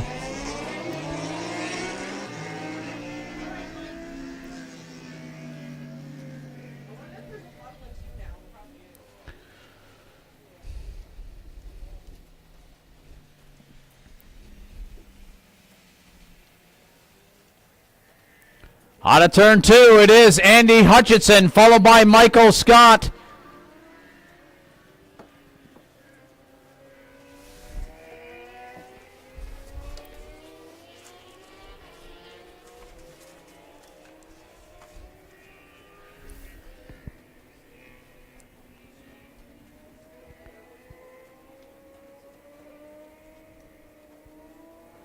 Randy Arsenal in third.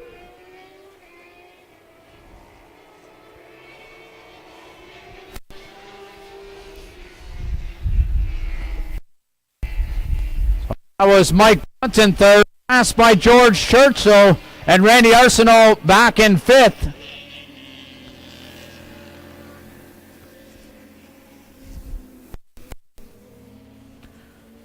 Leader now coming towards turn 10, opening up about a second and a half, back to Michael Scott in second.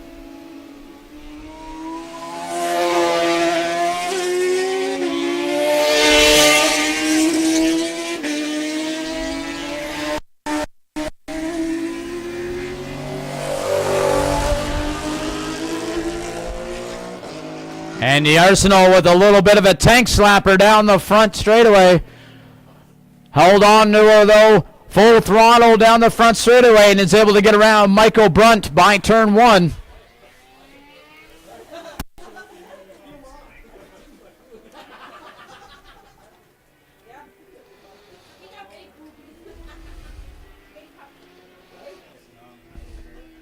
All riders now starting to gap each other out there,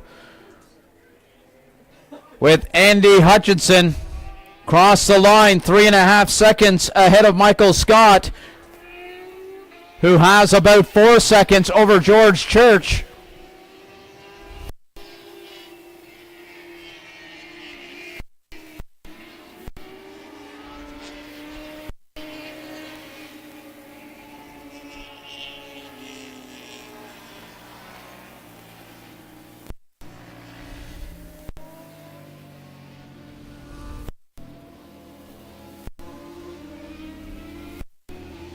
The rain continues to come down in buckets here at AMP.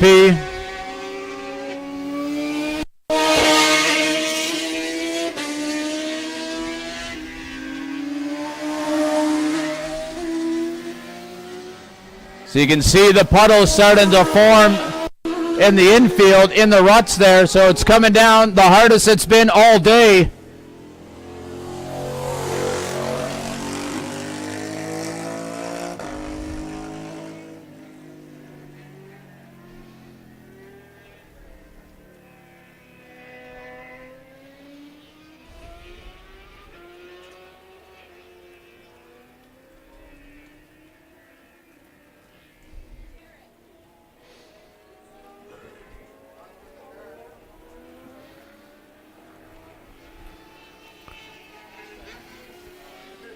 Andy Hutchinson has almost a full back straight lead over Michael Scott.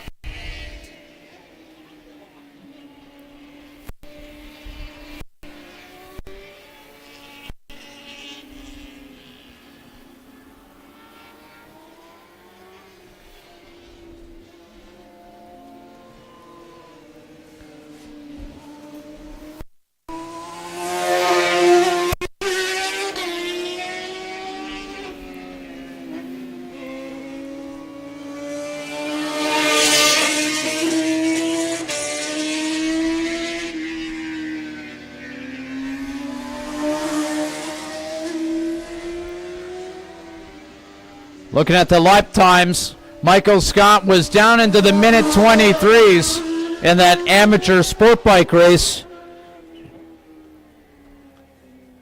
which is sponsored by Good Robot Brewing Company. Now, though, this race into the minute 28s. 5 seconds off his fastest lap, so could be the amount of rain that's coming down here is affecting the riders more than what they have seen throughout the day.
Andy Hutchinson now making his way to the front straightaway. Gonna get the halfway marker from Nate.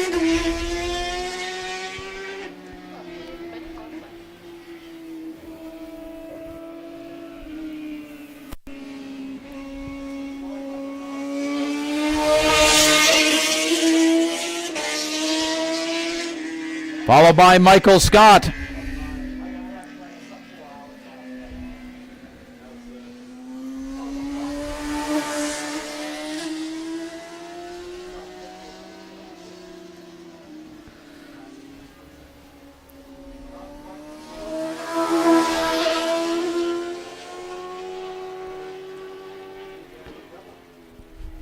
For all the riders, while you're packing up, just a reminder to return your transponders to the tech building.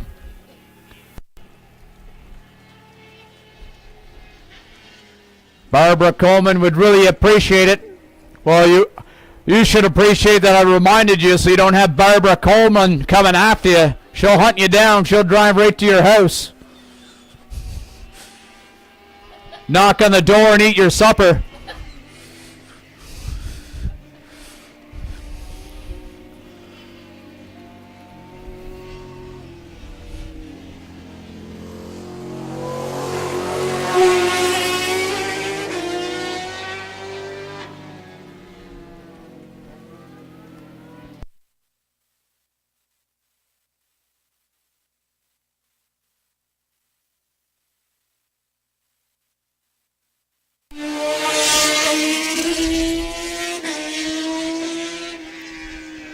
Now 4 laps left to go. Andy Hutchinson, 17 seconds ahead of Michael Scott. George Church now coming on to the front straightaway. In third. Followed by Randy Arsenal.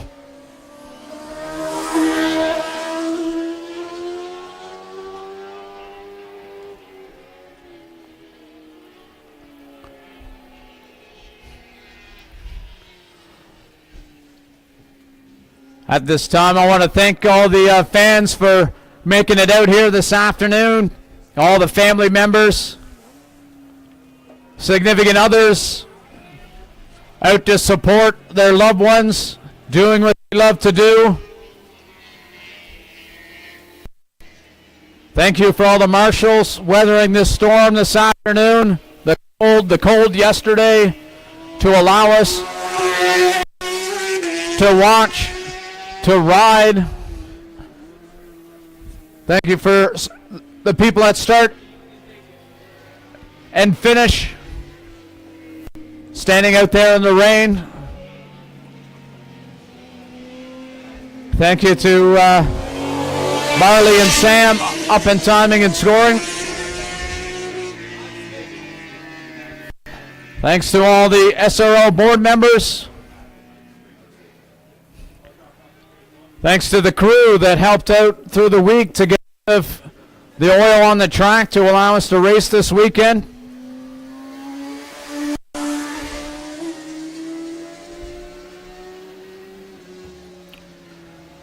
Thank you to Darcy George for making such a great round 1 poster with a nice vintage look to it.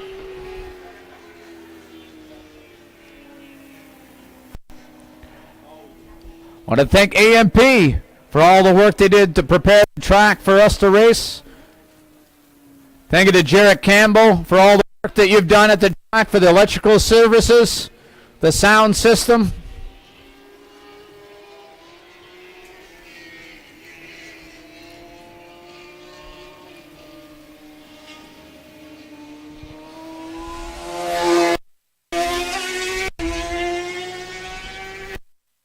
All the sponsors that allowed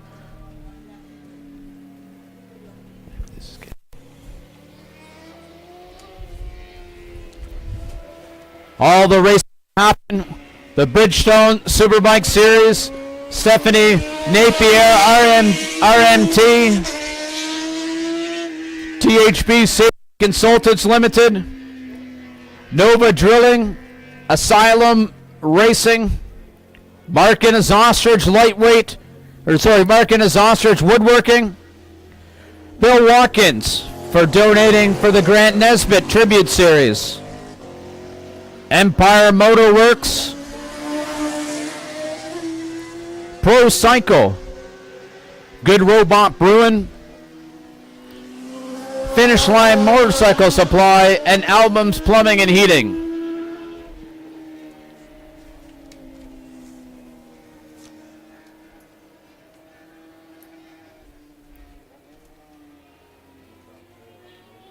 And also to MC Consultants,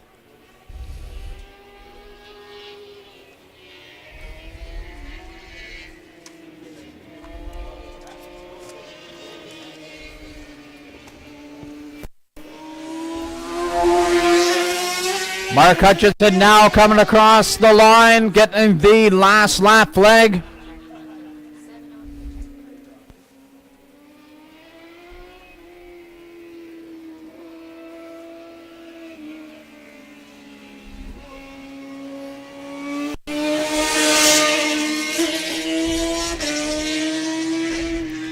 followed by Michael Scott.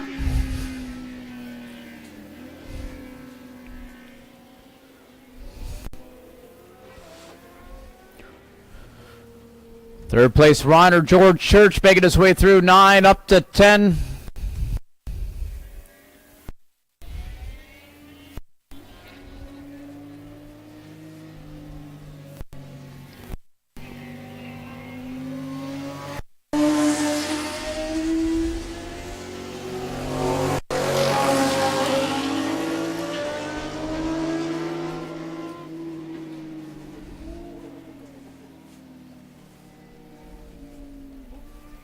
Now track the leader. 3 corners to go. Coming through 9, now exiting 9 towards turn 10.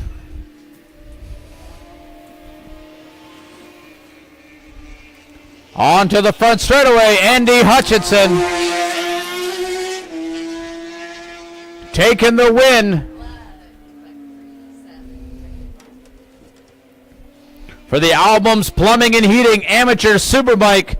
Race number 2 of the weekend.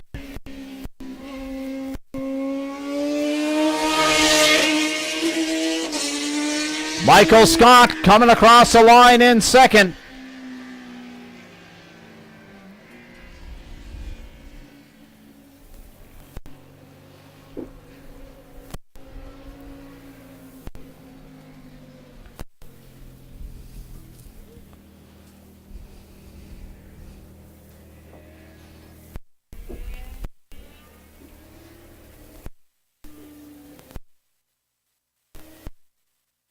Third place rider George Church now coming on to the front straightaway.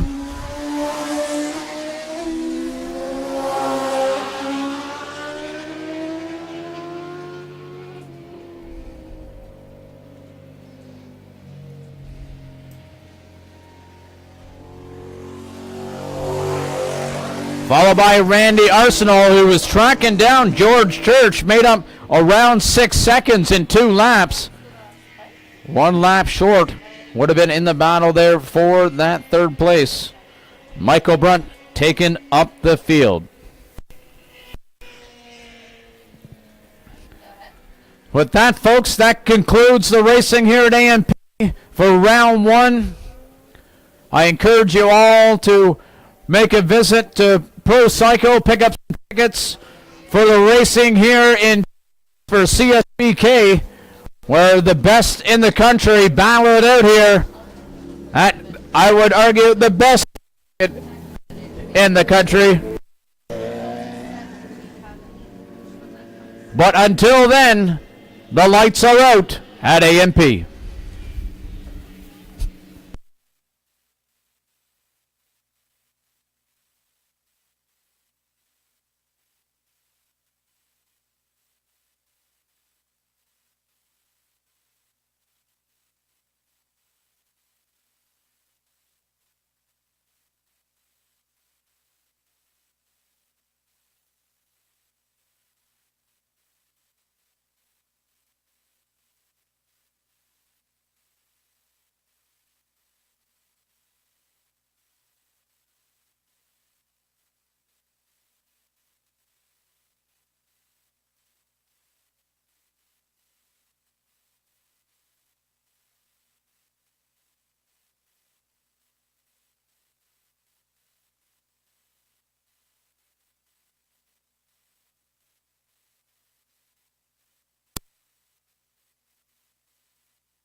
Just heads up, the podiums are going to be in the Guthrie building. We'll do the podiums in 10 minutes in the building.